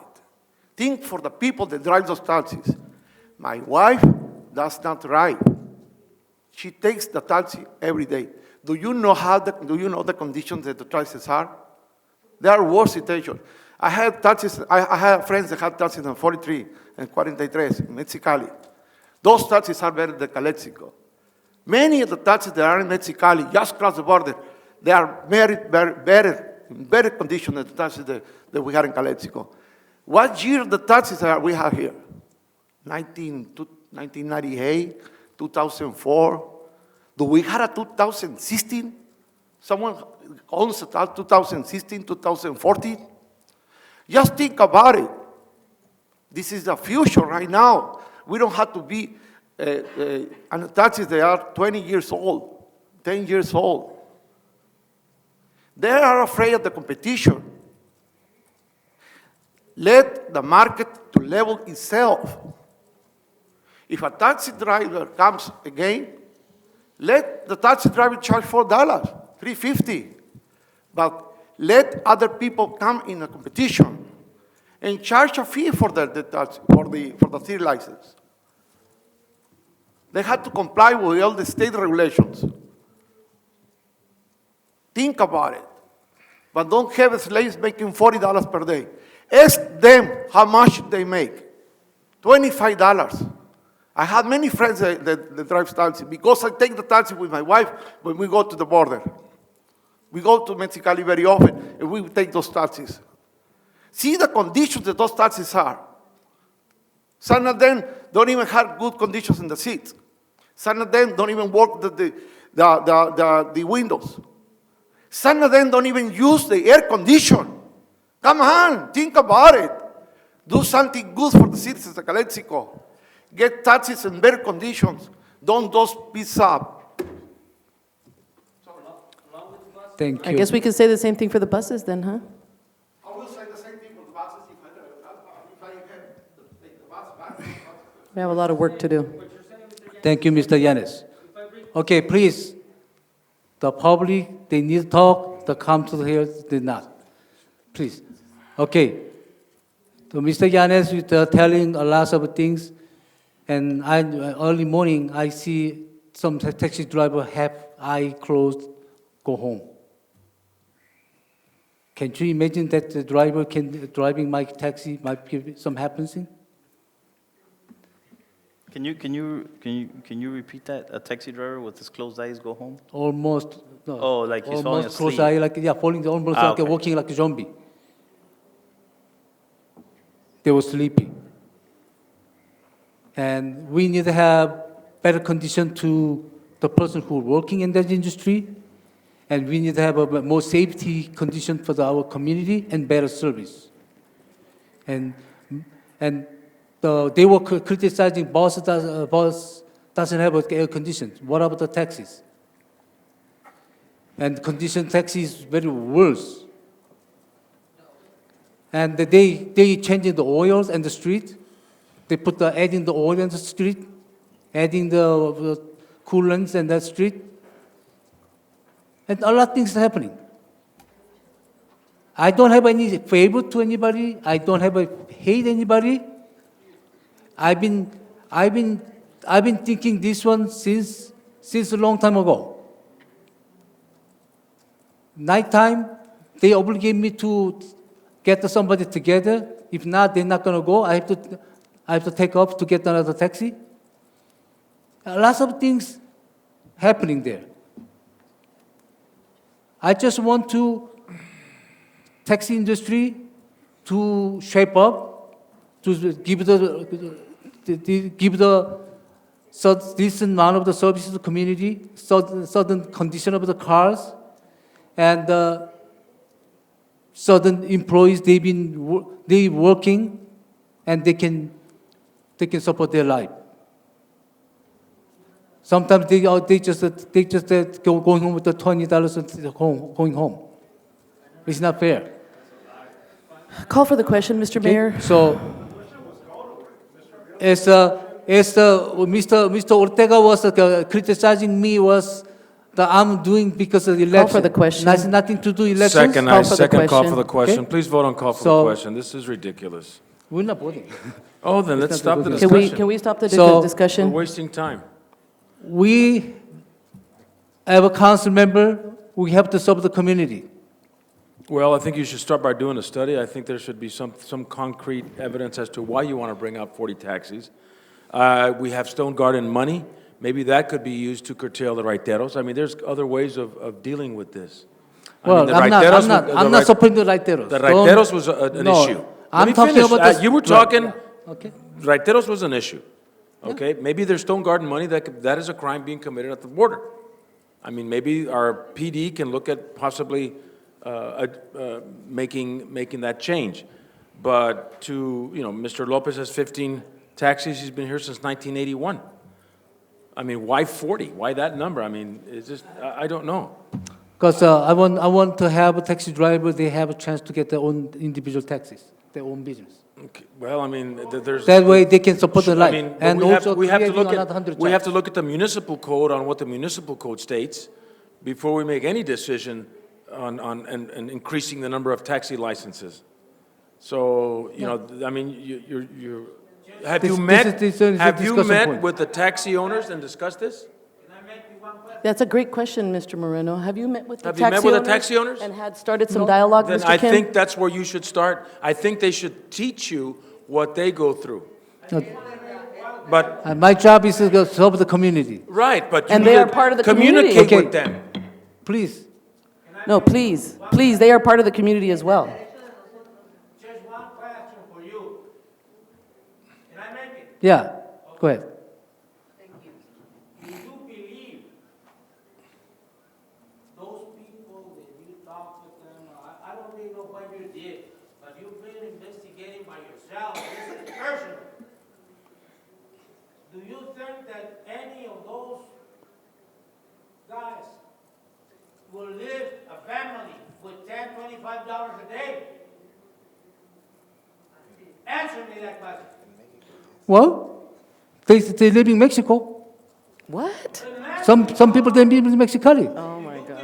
Yeah. Yeah. You can buy anything with a dollar? Well, they're making some days they're making better money. Some days they're making $20. Okay. I don't have to answer this one. Okay. Call for the question Call one for more the time, Mr. second. Mayor. Let's This keep one going. is Mr. Mayor. We're gonna have more the details coming in to that make the decision for the council what we're gonna do now. Let me just make, I think, look, I think that, hold on, let me. Sure, go ahead. I think that. Don't what blame Mr. anybody, don't what- blame anybody, What okay, Mr. just- Kim is saying is, and I can hear what he's trying to say, I think is that, and Mr. Yanis, okay, so the taxis are not up to standard, right? There's no ACs, the taxis are, that's something that I don't know if the city council could maybe put, you know, you don't go after and say, well, we need another company or something. Maybe it's talking to the owners and saying, listen, you know, the city council believes that you guys should have maybe no cars older than 10 years old, or putting some rules that say, listen, you know, your taxis have to be, or in 2016, your taxi has to be from 2006 newer, or, you know, ACs have to work, you know, and that's something that the city can do to fix the situation. But if you believe that we need more taxis, then we have to follow protocol, which is to do that study. First of all, someone has to come and want to open a taxi company. For example, Kim's Taxis, they would pay for the study.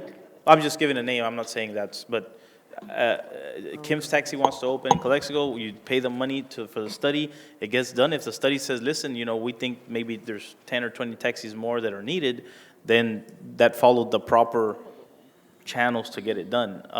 What you're trying to do is like an Uber type thing, and I mean, there's already Uber. If you have people that want to open their own taxi, they can do Uber. I mean, that's what Uber is. And I mean, I'm not promoting that Uber be all around Calexico, but it's something that's already being done. You know, I just think if it's not broke, why fix it at the moment? But if the taxis aren't up to par, and you know they have lights that are out, you know, that's something that could be fixed with talking to the Exactly, business Mr. Red, owners. and that is my whole point. He has a business right in front of the taxi stand. It's his wife's. Oh, excuse me, your wife's business.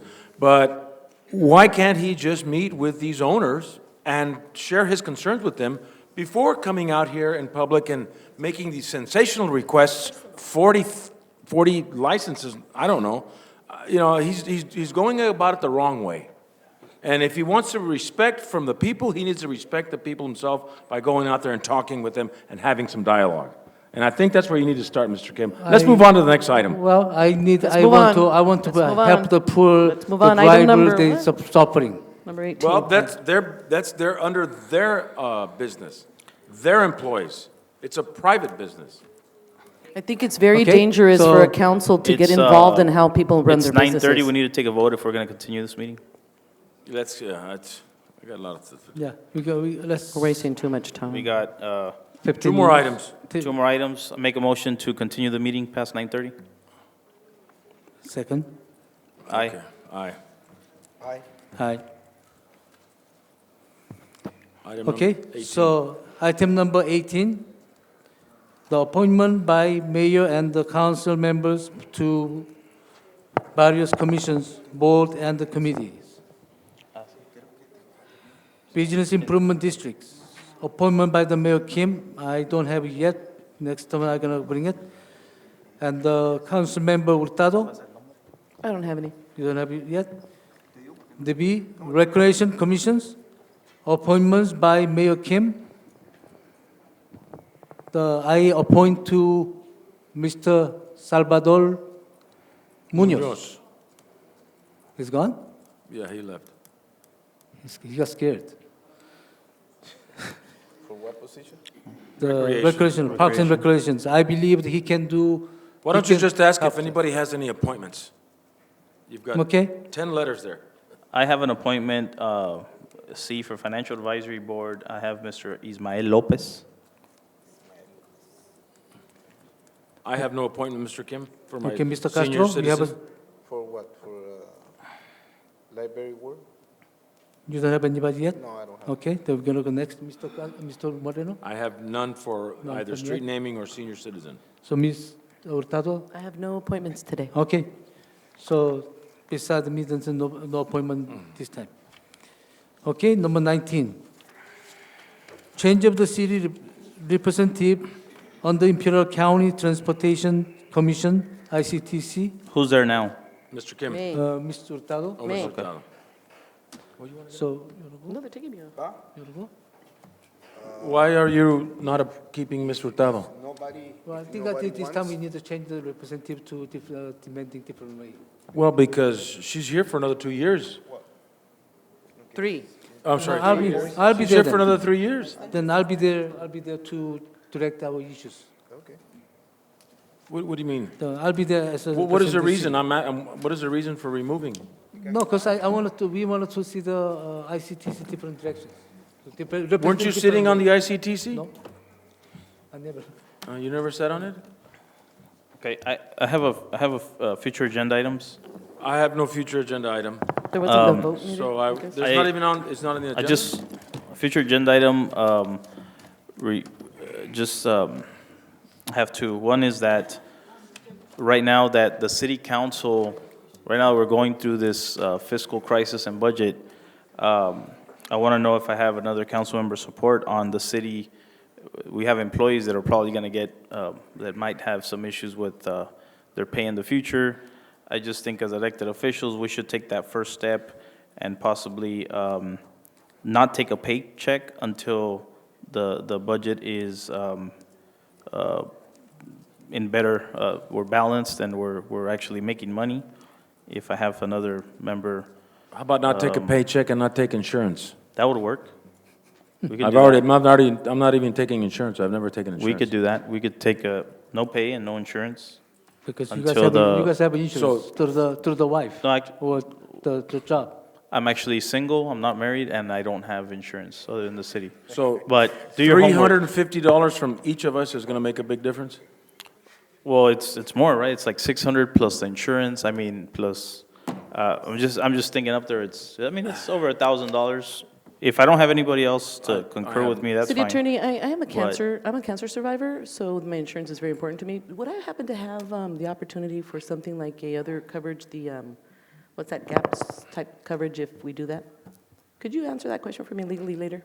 Well, if you have insurance now and the insurance is terminated, you have a right to COBRA, which is, Yeah, that's what I'm saying, Cobra. yeah. Are you sure? 18 months or more. Could I have a legal opinion later on that? And so if I don't have anybody on that, that's fine. Future agenda item number 2 is, I understand on ordinance 16, as far as the tent sales, and, we went ahead and said, nobody without a brick and mortar store should have any type of tent sales in the city of Calexico. So, with that said, because, like I said, we do have tent sales, and they're called swap meets. These people come from LA, they do one day and then they leave, and they're not actually renting a brick and mortar store downtown or at Price Center or at any place. That's why the city is vacant. I want an agenda item that makes these places that do have stores at Las Palmas or Santo Tomas, and they can continue to have them, but they should have some brick and mortar store as well. And so just to make sure we fill our downtown and, the places that are vacant, maybe make the city look better. I think it's a good idea that these businesses that are coming in from LA, from Mexicali, from everywhere, that they have something brick and mortar, just like ordinance 1169 from that we just passed. So I just think to be fair, that should be so. For example, when we have our we have our farmers market, they're selling they're selling vegetables, and I got a call from corporate at Food for Less that is upset because the farmers markets are selling vegetables, so their sales of vegetables have gone down. And so, that should... That's ridiculous. So they're a tent sale, and we don't want to allow tent sales. That's they need so brick ridiculous. and mortar. So we should probably... Shit talker. So that's my future agenda item. They need brick and mortar. Okay, thank you, Mr. I'm saying that because it's ridiculous that we're doing it for some businesses and others we're not. Mr. Mayor, our city clerk has requested an appointment to ICTC She's requesting it, do you have an appointment for IT? Yeah, me. I give him 2 months. I give him 9. Hold on, what just happened? He just appointed himself to ICTC. Every Wednesday, every second and fourth Wednesday, I think it is. Okay, Does that need action? There's no, Is this the first time a mayor appoints himself? I've seen it happen before. No? okay. So just for the record, none of my agendas have a second, right? Okay, if you have any other future agenda, we're gonna be adjourn the meeting. I have nothing, sir. Okay, 9:40, we adjourn the meeting.